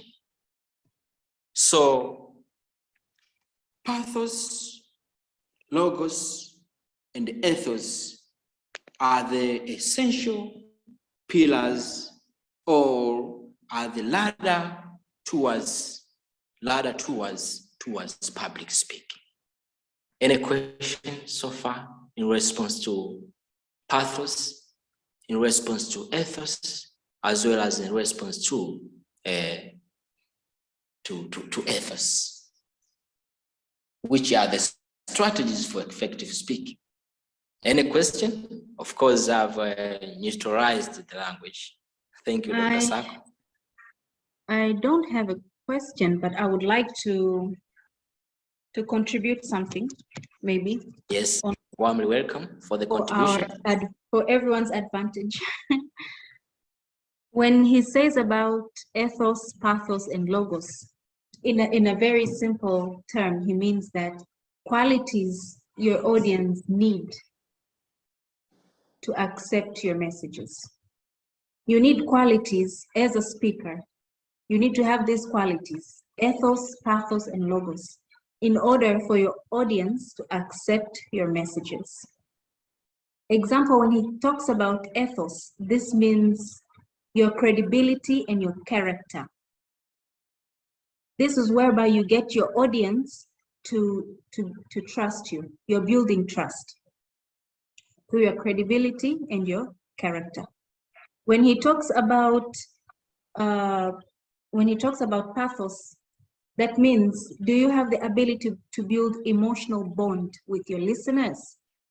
That means here, you're talking about emotional responses. Getting your audience to feel what you're saying, if it's something that you want them to feel, or to, let's say to feel, because you're dealing with emotional response when you're talking about pathos. And also, when you're talking about logos, that means logic. In a simple term, in an English term, it means logic. Arguing based on reasoning and facts. So do you have the quality of making your audience to think? So you need these qualities in order for you to be a good public speaker. So that's why he's saying that these are the pillars for public speaking: ethos, pathos, and logos. Getting your audience to trust you, ethics, through your credentials, and then pathos, inspiring an emotional response from your audience. That means getting your audience to feel something when you're telling them about something. And then logos is about logic, arguing based on reasoning and fact. Can you make your audience think? Are you using logic? So this, in simple terms, I just wanted to make this input so that for the benefit of all of us, including myself, because I wasn't aware of those ethos, pathos, and logos, the terminologies. So I just went in to look on more what they mean by you saying ethos, pathos, and logos. So I thought I should share with the team.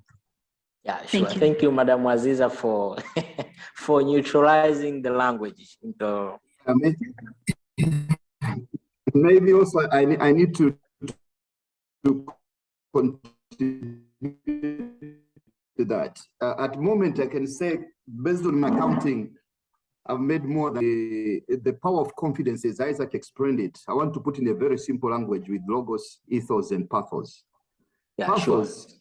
is what you make people feel, because people never mind about what the subject you put forth before them. Forget about it. But the people will enjoy what kind of emotions did you put on them. They will never forget about that. So normally, as I prepare for public speaking, I must ensure I put something that will make people remember, not the subject matter, but to move the emotions. That's pathos. That's very critical. So to me, I'm putting that kind of language. On the second way, so people will always remember what you made them feel during your presentation. If it's bad, they will never call you again. If it is good, they will continue to keep on calling you. That's one of the source of being public speaker, because this is one of the very highly earning profession and ability and skill. When you just become able to speak in public, that makes a lot of difference. Just yesterday, day before yesterday, I was speaking to a very major meeting with UNDP, and I didn't know much, but the way I used the pathos, that helped me to put the attention in that. Notwithstanding that, always before speaking, to be having great confidence, you must have ethos. So today, internet has simplified a lot of things. Never go to a public space, just like a person going for interview without knowing a company is being interviewing for. You know, you don't know their financials, you don't know what, you don't know their culture, you don't know, hey, I'm just here, I want to get a job. Getting what? You know, that's ethos. That is what kind of authority to convince people that you know what you're talking. That's the reason many times when I'm going for interview, I'll always say, I think this company mission statement is so and so. And I feel that based on the culture that have presence here, the vision of something will be achieved together. Then people start to look at each other and say, all right, I think this guy knows the ethos. I'm putting up simple language. Now on the logos, now the capacity of the reasoning that you press on the audience. So Isaac, I just wanted to assist people to be conversant on that. That's my contribution. Thank you. Well, thank you, Dr. Sako, for just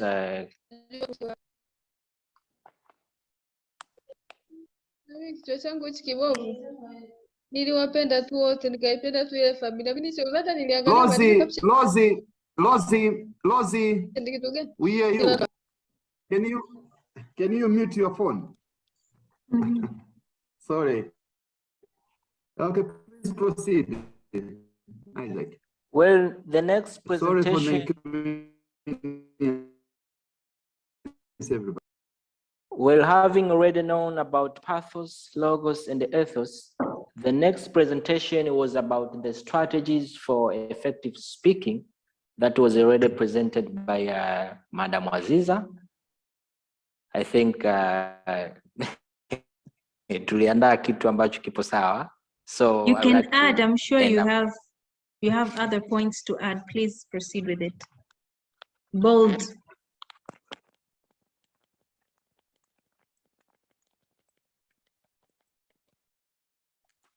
Bold the points, Mr. Isaac.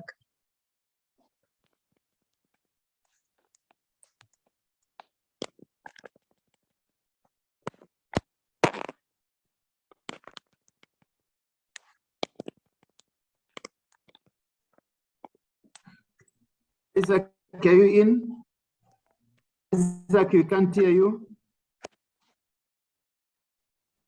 All right, as we're waiting for Isaac to settle on, Isaac, I would like to share with everybody some 10 major issues in public speaking based on what Aziza said, and based on the experience, and also based on the where we are going. Number one, as I said before, public speaking is an essential skill for growth. If you're in an organization and you cannot make a public speech, you're like a lame. I'm talking about lame not in the context of trying to abase them, but in the context of trying to, for you to understand better. Public speaking is almost 50% to make you achieve the best in an organization. And I mean, just to start speaking because you have got a venue or you've got opportunity to speak. No, no, no, no. Wisdom is there to manage. You need to know when to talk, how to talk, and why do you talk. And that's where we talk with Isaac about pathos, ethos, and what? I can forget, you know, my brain is pathos, ethos, and the third one. Logos. Logos, okay. Logic. Yes, so naturally, there's a baseline for that. What I'm trying to say is, number one is, this is important skill for a leader. You must be able to communicate effectively and efficiently. What do I mean? Using few words to deliver an impactful message. That any word you say, when you say about hammer, you must stress hammer. When you say about laughing, you must stress about laughing. That's kind. So those are the things which intonation that makes people to enjoy what you say. So that's number one. I just want to put it very clear. So if something to learn about, keep on that. Number two, I need to be honest with you. If I don't speak English for 1 week, bring me to any meeting, you may say this is not circle. I assure you, the language just lost. Everything just goes away. And there is no way. So that's what, because one of the tools you need to know, most of this audience, you're going to talk to the people who matters. Now, your command of language matters a lot. So to me, whether people will laugh, people say speak Swahili, I can assure you, you need to develop your ability and the capability in English language. So keep on speaking English, like what they do in those schools. Otherwise, human being, you get lost. I've been in a meeting and you are sitting together with very senior people and they say, Mr. Speaker, allow me to put in Swahili. Why? Because when you speak English, Swahili, English, you need to look down. It's dangerous. So with that regard, if really you want to develop high, and since you're going high, not down, Swahili is the best. Now, what is missing is people don't know well about Swahili, but also they don't know well about English. So you're just becoming the middle. Because also like Swahili, I've got a lot of grammatical issues, a lot of the way you speak it, a lot of the way you put it. So I try your best to speak in English. It might be sometimes the colloquial English might be broken English. Don't worry, but try your best to put your language very stout. Number three, more than often, when I'm called for bigger meetings, I go to the mirror and I speak to myself in context of building up my confidence. I look at myself and I say, you great man, you're gonna make it. I never base myself. I never put myself down saying, I can't, you know, I'm bad looking, I'm what. So I don't take care. I say, I thank God I've got this big mouth. I thank God I've got this big head. Everything you put in positive sense. Trust in yourself. There is no other like you. But as you go to the public, people, they want you to succeed. They don't want you to fail. I can assure you, everybody will wait to see the best in you. So I always talk on the mirror and build up my confidence. I can take half an hour presenting to myself.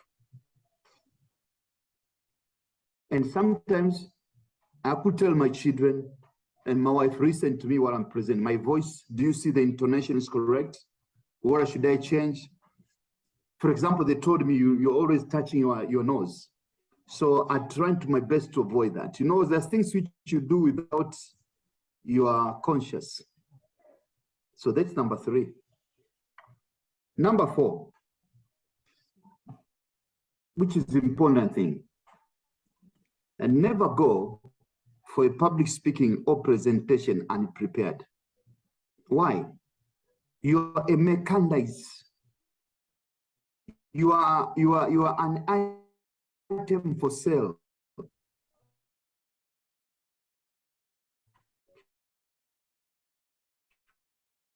What you present sells you.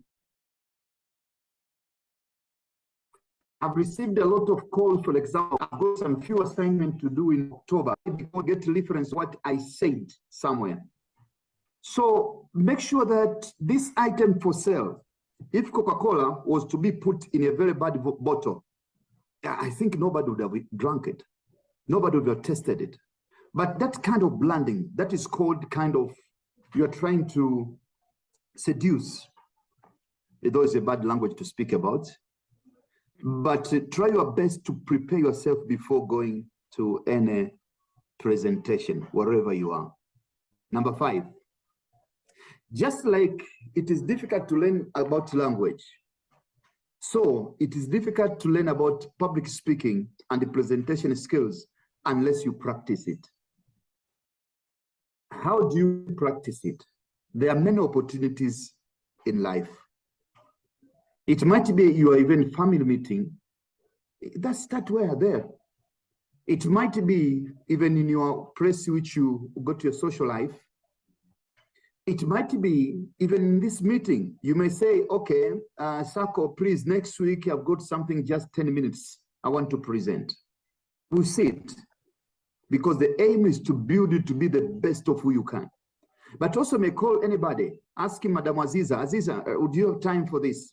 Please, I want to present myself so that you may give me some hint. The person who can give you very clear and honest view, because most of the people they want to give, they say, you're very good.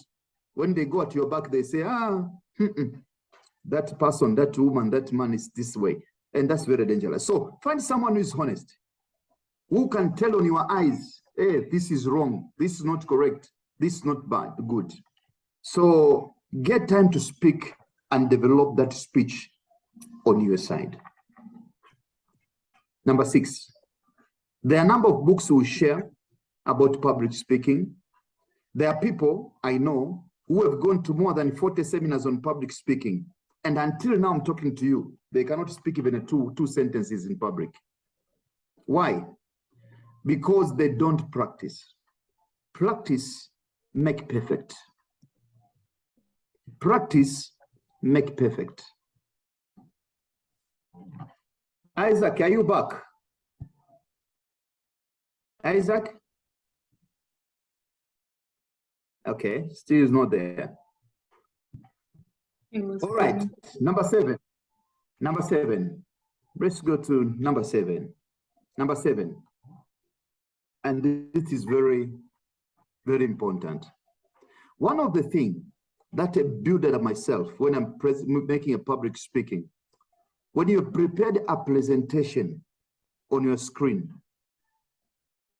it's of a good sense that you're not reading verbatim. Don't and never read verbatim on screen.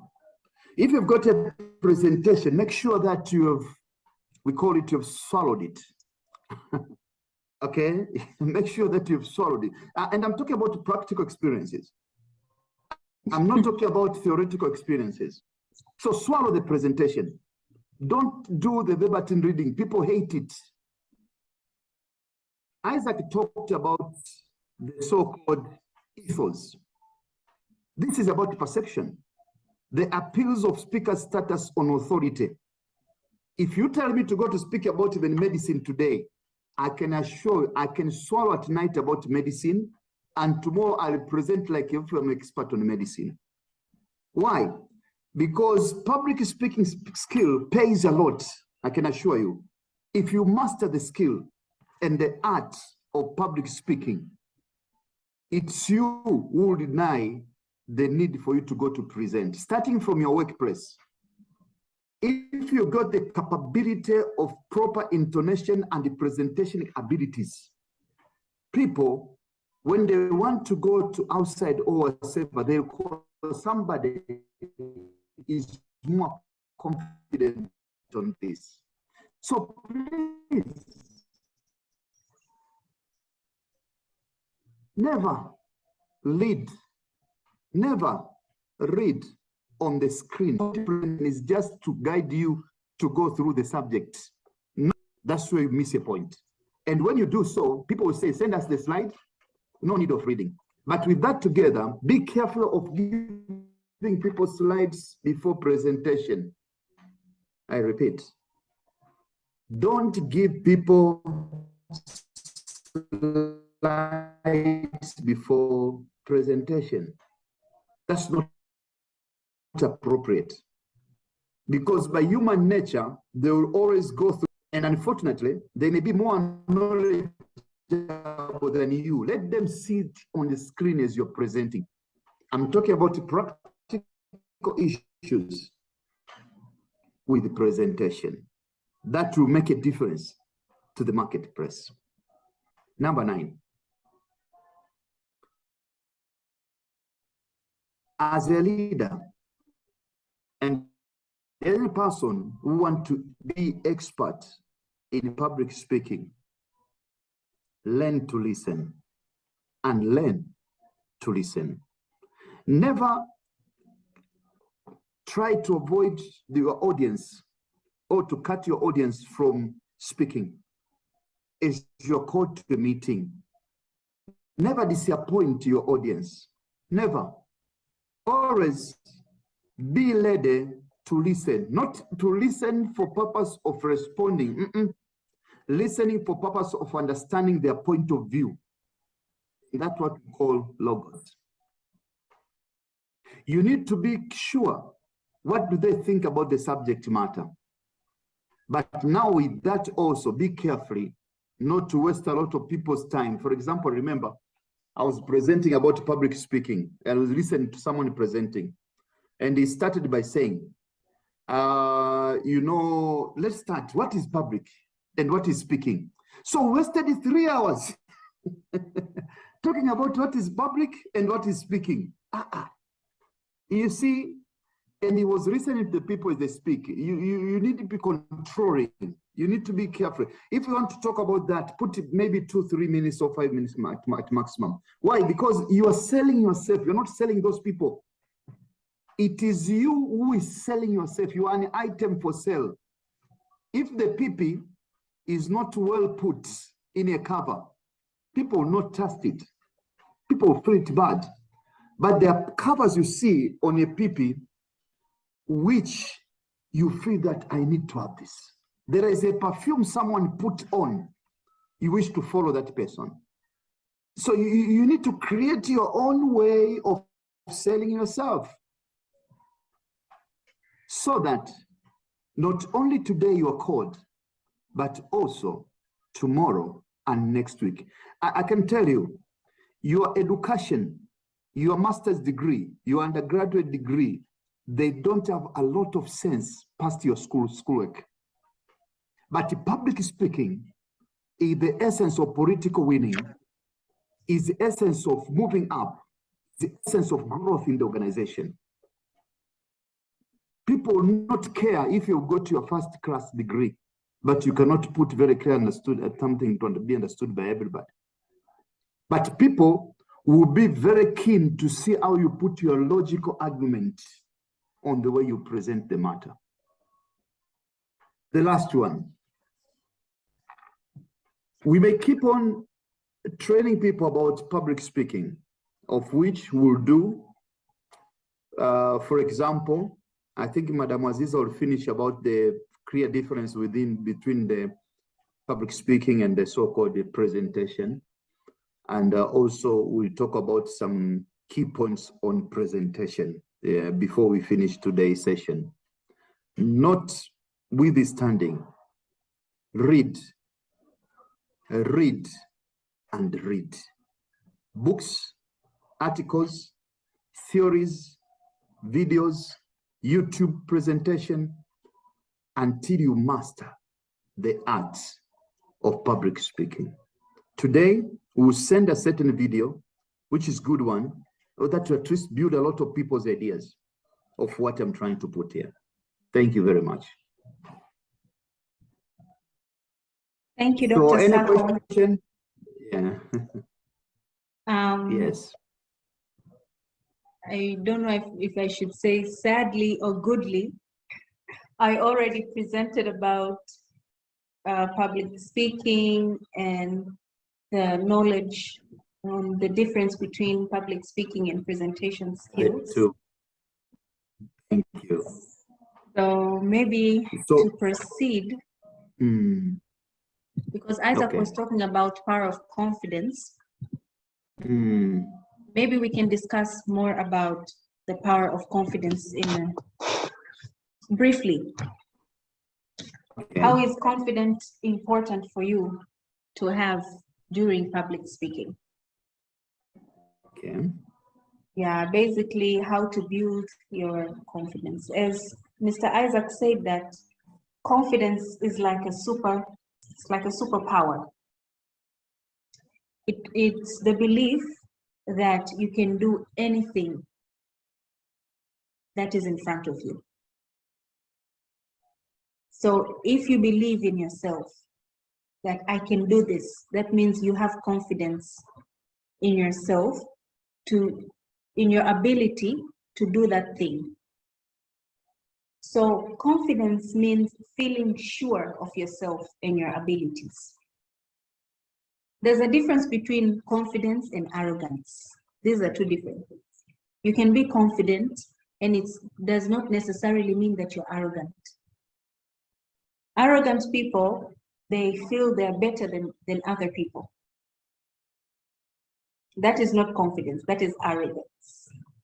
And most of the arrogant people are not secure with their abilities.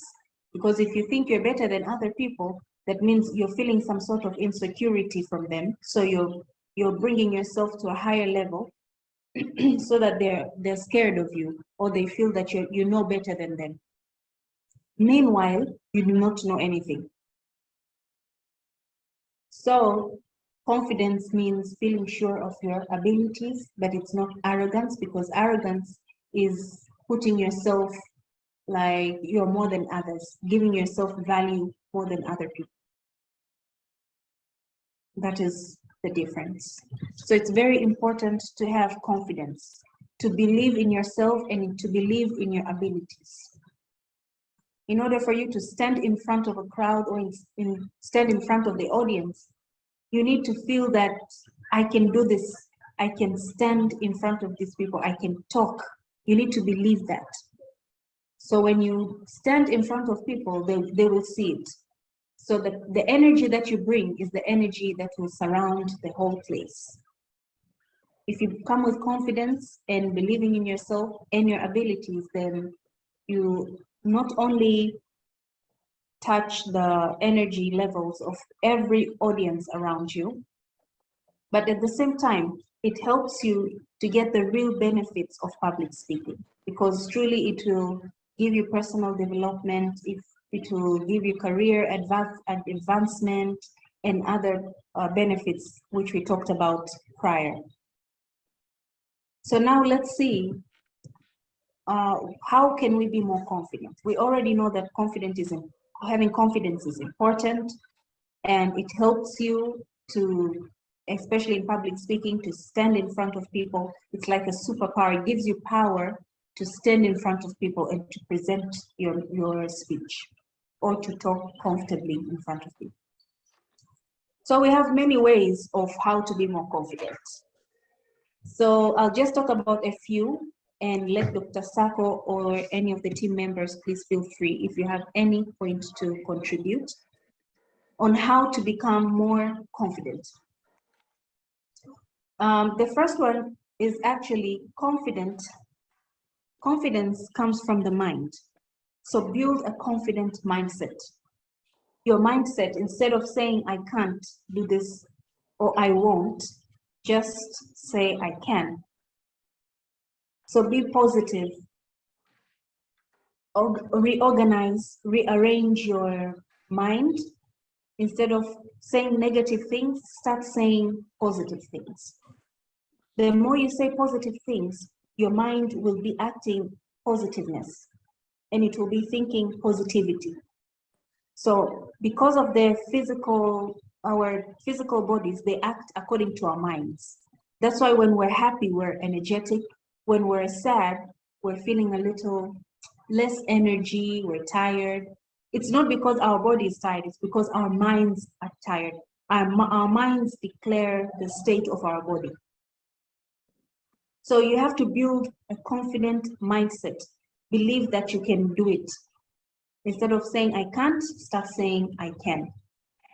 That is the first one. And then the other way on how to become more confident or to build your confidence is to dress nicely. Put on some good dresses, nice colors, dress beautifully. You know, most of the people who are not confident are either thinking, oh my God, are they looking at how I'm dressed? Is it my appearance? Is it the way I talk? So we can see that one among the things that affect confidence is appearance. Somebody is feeling not confident to stand in front of people because of how they're dressed. Maybe I'm not official enough. I don't look smart enough like other people. So I'm not confident and I don't feel like going up there.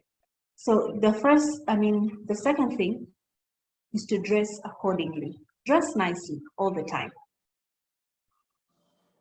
This will improve your confidence, especially in your appearance. And when you start feeling you're dressing nicely, you start feeling you're looking good, your energy levels are also going to change. And you will look confident and you will feel confident. Also, the next thing is to groom yourself. This is for all of us. Grooming is about your self-image, putting a nice hair, maybe cutting your hair for men and looking sharp and good. If you're looking like a mess and you're in front of people, something in your mind will be saying something. There's a voice that will be telling you, oh my God, my hair. Are they looking at my hair or they're looking at me? So to avoid that problem or that gap, just try to groom yourself properly, dress nicely, and have a confident mindset.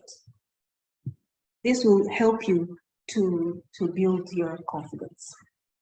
Also, get prepared. You know, whenever somebody is not confident, some of the times, most of the times, they're not prepared. When you catch somebody off guard and you ask them to just present about something or say a little speech about something and they're not prepared, they will not have confidence in making that speech. So in order for you to build your confidence, build that superpower, be prepared. If you're going to make a speech somewhere or you're going to present somewhere, please prepare yourself. Do your homework, do your assignments. If you're a student, do your assignments, do your homework. This will give you confidence in attempting the exams. And if you're a normal worker like myself and most of us, just get prepared. Prepare yourself if you're using PowerPoints, if you're just using other types of information, read so that you have a good knowledge of what you're going to talk about. Being prepared, it makes you to have confidence in what you're presenting or what you're saying to other people. Also, another way to build your confidence is to kill the negative thoughts.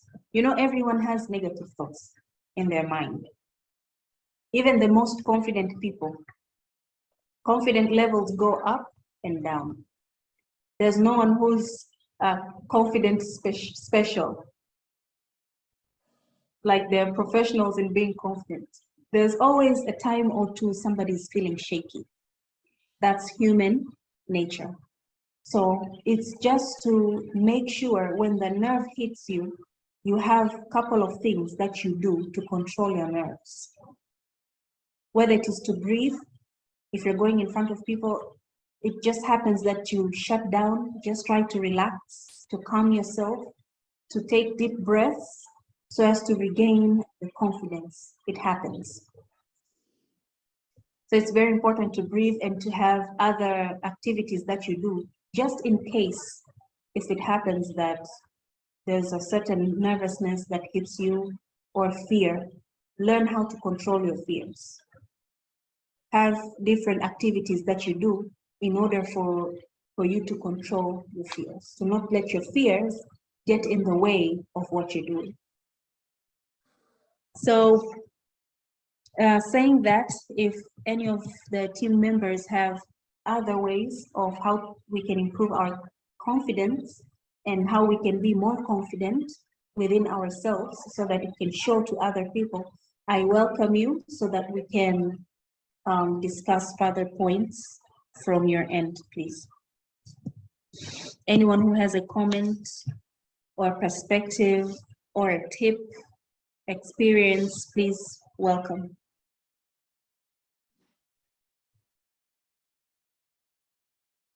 Maybe to add what Aziza just said, many times myself, when I knew that I have very little confidence, I always have something to say during the meetings, but something logical. For example, if I did, recently, Madam Aziza has just presented something before us with regard to the confidence. So I always find a question. I remember one day I went to a very big meeting, almost more than 600 people. And the presenter said in the end, anybody with a question? And then I said, okay, I put my English very well, you know, be careful when you speak to the public. So I asked a very simple, but very important question. So I said, now I'm killing myself. I want this thing called lack of confidence to die. So I raised my hands up. And it was as if people don't see me. I raised again. I wanted to give up. And then I said, gentleman there, can you say something? So I stood up. I didn't see the way I can connect my sentences. I wanted to go forward. I was singing like I'm speaking to myself. People don't hear me. You know that fear. I think Aziza said it very well. It's natural. So I had to take a deep breath. When I came back, I started speaking slowly, not rushing. I know my mind wants to ask something. I know I need some elaboration on something, some explanation. Despite the fact it was not something really I wanted to know, but my aim was to develop that perfect confidence before people. So thanks to God, I came down and I was calm, and I tried to create sentences, because sometimes you may find yourself you've got some the disease called the inability called stammering, you know. Why? Because you cannot connect the sentences. So you say and take 2 minutes, 4 minutes, and the more you say so, the more you lose confidence. So calm down. Calm down. Nobody is expert on that. But now don't make a mistake, because people will be listening to you. So that's one of the avenue. Those people are working. Times it comes the meeting in the office. Just ask something, but positive. Be disciplined, be wise. Don't be political. Be neutral. So ask something to get more details about that. Sometimes we put kind of, okay, you said about this and this. I just want to get more understanding on this. This, I think, is something I've lost when you're speaking. And end there. I can assure you, After sitting down, you feel regretting, but after 2-3 minutes, you find yourself, you get that energy, that feeling, that ability, which makes a difference. And don't go to the people, ask them again, how was it? Did they speak well? Please, those are killing your confidence. Trust yourself. Because themselves, they didn't want to speak because they're afraid. So why do you need to ask someone who's worried? You're asking someone who is running away from the race and you say, how was it? Did I finish well? What answer do you expect? So be wise, just ignore it. You may go to someone whom you trust and said, okay, was it good? Then he will tell you the truth. There are people who are very always will tell you the truth. But don't go to more than one so that you may avoid that atmosphere of trying to seem yourself that you wanted to show off. Because you need also, you're living in a society and you need to be careful on what you try to talk about. So that's one of the avenue that I thought is very relevant to what I wanted to say about self-confidence. Number two, sometimes before, you know, I'm still working somewhere, and in catch of that press, people wear a lot of Kaunda suits. You know Kaunda suits? Yeah. So one of my mentors, I've also got some mentors, told me, you know, you are working in this organization. You know, our culture is from Britain, so we don't put Kaunda suit. Kaunda suit is for travel. I said, what? He said, yes. Wear up British suit. That increases your confidence. And when you go to a big meeting, go with a nice suit that will attract everybody's attention. Not colorful like the Rainbow. diamond. No. I'm talking about a professional, yes, a professional suit for men. I don't know women, they wear what? Aziza will tell us later. I'm not sure. Okay, so because I'm not of that side, but for men, you wear if it's a 3-piece, put it up. Don't worry, you want to make it, but that gives you a lot of confidence. Don't demean yourself. Believe on yourself and your capability. No, this is about life. And the only merchandise God has given you to sell is you. So you do to your best and sell your best of who you are. Without worrying, without fearing of anybody. The last one. That's the way you can build. The last one is when you talk about the presentation now. I just want to contribute on the presentation. Always make sure that you've got 2 presentations. Always. I repeat. Make sure that you've got 2 presentations. The one that will be on your desk as you go to present, and the one that you're going to be presenting. The one that you put on your desk should be detailed, so much packed. The one you are presenting should be as pointy form as much as possible. We are not there to read a book you are not there to read a book for us. We want to hear from you, who is presenting, of your knowledge, understanding, and ability about the subject matter. That is ethos. So without creating ethos, people will never listen to you. They'll go away. So make sure that your slides are not full of words. Your slides must be full of small points. We call them the mark leaders. No matter what type of presentation. Now, here and there, you may either swallow what you put on the side, or you may peep. It's more relevant to peep or to go or read what you've written there than reading on the screen. So you must have slides which are not too heavy. They should be just having some clear points for purpose. Now you need to be careful with what Aziza has been presenting, because for her it was for purpose of the class also to see what she's trying to talk about. Now that's a different kind, because this is now going to be used for later for certain purposes. Notwithstanding, make sure that the slide does not contain more than 6 lines. Any slide should never contain more than 6 lines. Then you may have perfect presentation. Then on your note, the other slides which you have saved as the one which you have reduced, you're going to present them. The one which having all things, just have them on your side. In 2 occasions, I had to lost confidence. Or how? The first one, I saved my presentation on my laptop without sending it on my email.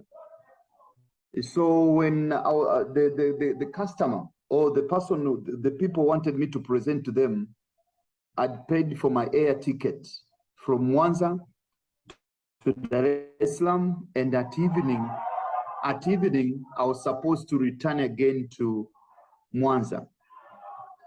Please, members, forgive me. I'm in Singida, and I'm talking to now. So at the hotel I'm staying, I think people are watching football somewhere. So please bear with me. I'll control it. Yeah. Now, so they called me to go to Dar es Salaam. Unfortunately, I forgot the charger of the laptop. So I arrived in Dar es Salaam. When I put my presentation, I realized that the charge is down and I've got 4 hours to present before they rush me to airport to go back to Mwanza. I will never forget that day in my life. What I did was, since I swallowed the presentation, that was the thing I'm saying about swallowing the presentation. It's a good practice. You'll tell me one day to have got a lot of reward. The more you read something, you swallow it. So I told them, you are always used to be presented using PowerPoint. Today, I want to talk. So as the hour goes, I was feeling like 4 hours is not coming. You know, on the 3rd hour, I said, what is next? You know, everything I've talked what I was supposed to talk. And those people, I'm talking about, they are board members of very big organization in the world.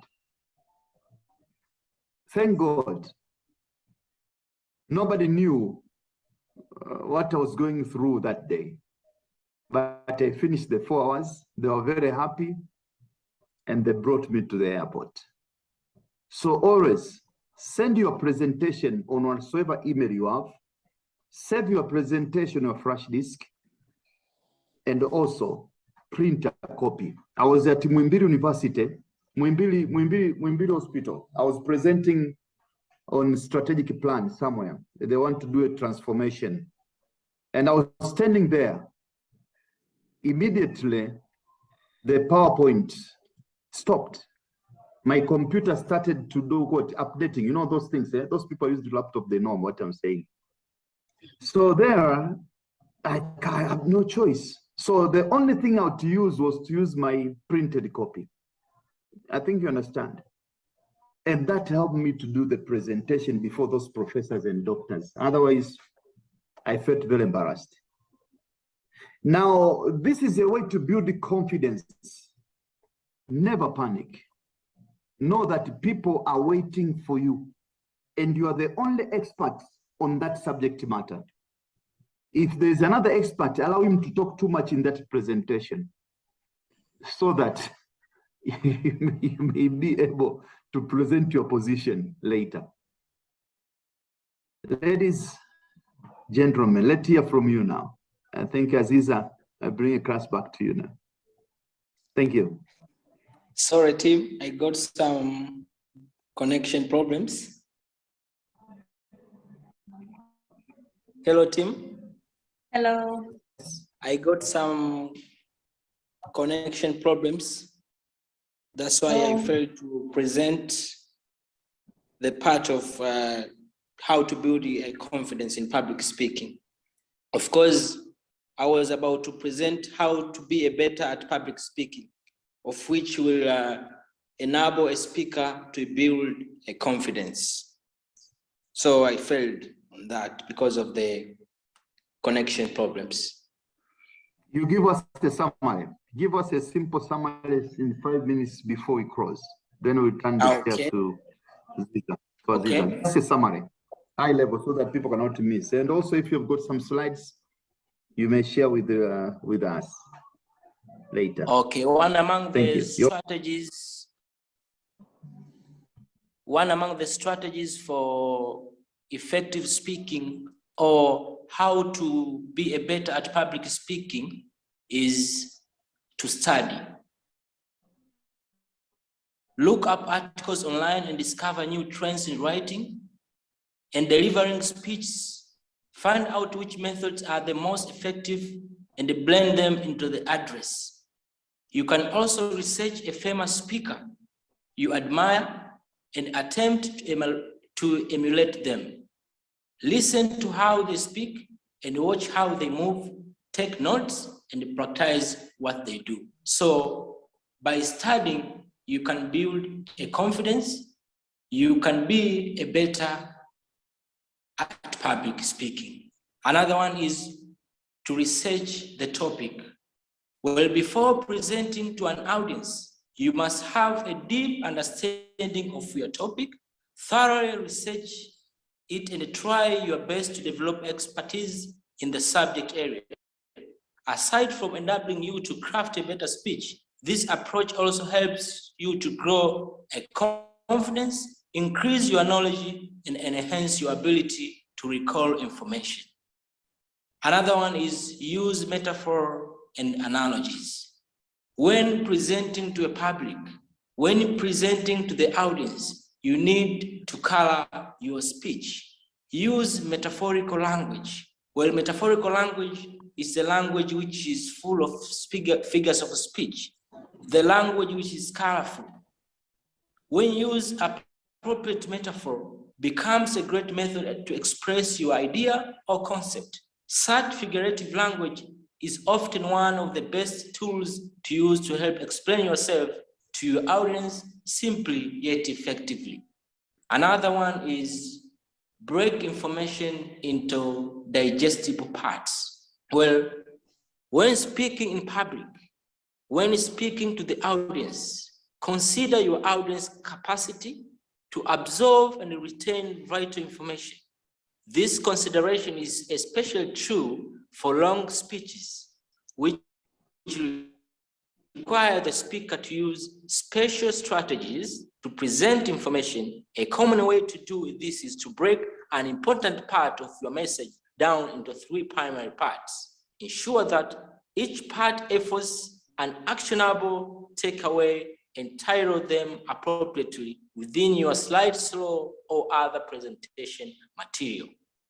Another one is ask rhetorical questions. Well, rhetorical questions, these are the questions which are asked mostly in public.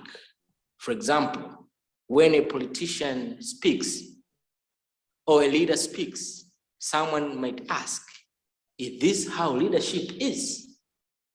This question does not demand for the immediate answer, but it requires critical and personal reaction. Another one is develop a strong beginning and ending. Well, through your entire speech should be memorable and engaging. It's especially important to grab the audience attention at the beginning and again at the end. It can be effective to include a hook, a topic sentence that fully explains the problem in your speech, address the solution it offers. It clearly defines the point of your speech and grab the attention of the audience right away. Well, consider your audience also. How you explain a topic is often more important than the topic itself. Explaining a topic clearly and appropriately requires a thorough understanding of your audience. Consider whether you are talking to parents or children, presenting new idea in a meeting, speaking with prospective clients, or talking with friends. With your audience determined, you can optimize your terminology as well as speaking habits to create greater impact and results. Well, there are so many strategies for building confidence in public speaking. There are about 18. I think time is so valuable and we have to time before time times us. Maybe we should conclude or listen to our moderator. Thank you so much, Isaac. So now, ladies and gentlemen, before I finish, I want Aziza, since she started this session, I want her to conclude now. May I just put some few announcements? Number one, those people are ready for exam. They may do next week or another time. Please, we just put a better moderation that you can do examination in time when you're ready. When you feel that you've covered all areas, because I think you know the coverage. If you don't know the coverage, please send us your requests through Rosie. Rosie will give you what you're supposed to cover, a checklist of what you're supposed to cover. And when you feel you're ready, please inform Rosie. I think all of you know the number of Rosie. Who will give you the arrangement. You need to give some 3 days prior notice that I want to do the exam. It will be online, monitored and metered. And then if you pass, you know that you get your certification in leadership. And within the leadership certification, there is critical thinking, these issues of public speaking, these issues related to interpersonal skills, the negotiation skill, the other matters that we covered. So you can see the checklist of what is supposed to be covered, because there is nothing called leadership skill, but is a component of a number of skills that are put together. We blended them together, almost more than 10 skills. And each presentation, we are making up each single skill to understand and elaborate on that. That's the purpose of that. So soon after passing your exam, we'll give you a mentor that will carry you through the better understanding of this logic and issues. So please, from next week, we are going to finish this lecture on public speaking next week. Now, on next week, there will be presentation from each one who attended this meeting today. So I'll ask that we shall have a moderator for all that who attended. So please find any topic or issue you have 10 minutes to present to us. And then we'll choose one among us who will give you us feedback of what you have done, because this make an end to the coverage with regard to the leadership skills for those who attended from beginning. I've seen Adija have raised up your hand, so we shall come back to you. I'll come back to you. All right, so when you're ready. Now, those people have not covered some of the areas of our, please continue to attend. The session will continue after next, but to start over, we'll start over all the coverage, because public speaking and the presentation skill marks an end of the whole leadership skills component, starting from critical thinking to this last topic. So when you find that you need to cover some other topic, so after next week, there will be repeating on the topic of critical thinking again, the other week that's coming. For those who want to take over after finishing this leadership course, they will continue with the so-called consulting skills. That will go with us until December, when they will be doing the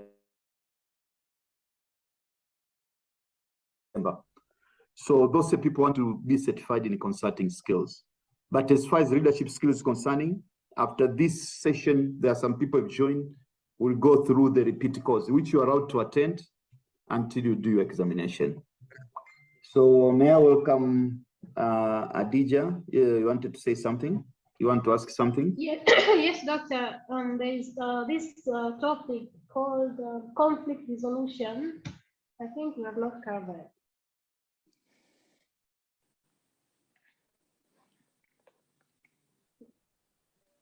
Conflict resolution. This I will talk about when I return the matter to you. Perhaps next week we may have half an hour for that before we go to the individual presentation. Okay. Any other question, Adija? Because I want, if I finish, I want to leave to Aziza to finalize. Any other with a question? We talked about public speaking. Build up your confidence. Ask. Don't go with it. All right. Madam Aziza, you're welcome. Please, and conclude your session today. Thank you. Everybody, thank you. Thank you. Thank you. Thank you, everyone, for attending this session. And just to sum up, is Thank you. to say that you can have anything you want if you're willing to give up the belief that you cannot have it, or you can do anything that you want. Only if you stop believing that you can't. So the thing that I want you to go away with today is that to believe in yourself and to remove all the negative notions that are in your mind, and to remember that each one of us is a human being. We're all having different levels of confidence depending on the occasion, depending on the time, the day. But all in all, the most important thing is to know how to control your fears, because fears is something natural. It will never go away. The only thing we can do with it is to control it and to block it, so that we can exercise the highest level of our personal development and performance in life. Also, in building confidence, we have so many ways on how to build the confidence. It really just applies or depends on that particular person is lacking confidence about what. Why are you not confident? Then you can be able to advise them on how they should build that confidence. Maybe it's the appearance, maybe it's the knowledge, maybe it's the language. Each one of these three that I mentioned have different ways to go about. So not everyone will have the same way on how to build their confidence, but among these that I have talked about, that Dr. Sako has talked about, and Mr. Isaac also said a few. Among these, you will see that some of them are matching and some of them are not. If they're not matching to you, they're probably matching to someone else. So just take what is beneficial for you and what's working for you, and just know your area of concentration and know your area of improvement. And then from there, you can improve yourself and your public speaking skills together with your presentation skills. Other than that, I would just like to thank you and appreciate each one of you for your time and your confidence and your knowledge and your inputs and your comments.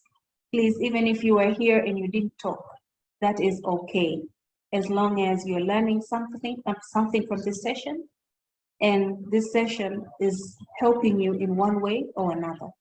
I'm sure next week, like Dr. Sako said, we'll be hearing from each one of us. So this will be a nice exercise to also further improve our personal self-confidence and also improve our public speaking skills. Thank you so much. Thank you. Thank you. Right, everybody, thank you very much. I thank you, Aziza. I thank you, Isaac. Thank you, Adija, and everybody who attended this session today. May I wish a very good evening. We would like to get feedback. Please, anything you want us to improve, talk to Rosie if you get time. We're ready to make more improvement concerning our program. So please remember, next week, get time to prepare something of 10 minutes. We'll hear to you and we'll give you the feedback immediately. Thank you very much. May God bless you once again. See you again next Sunday. Bye. Good evening. Bye. Thank Bye, you. everyone. Kwaheri. Kwaheri, everyone. Bye. Kwaheri pia. Finally. Master Deo. Master Deo. Master Deo. He's out, I think. Madam Aziza. Yes. I was using my phone.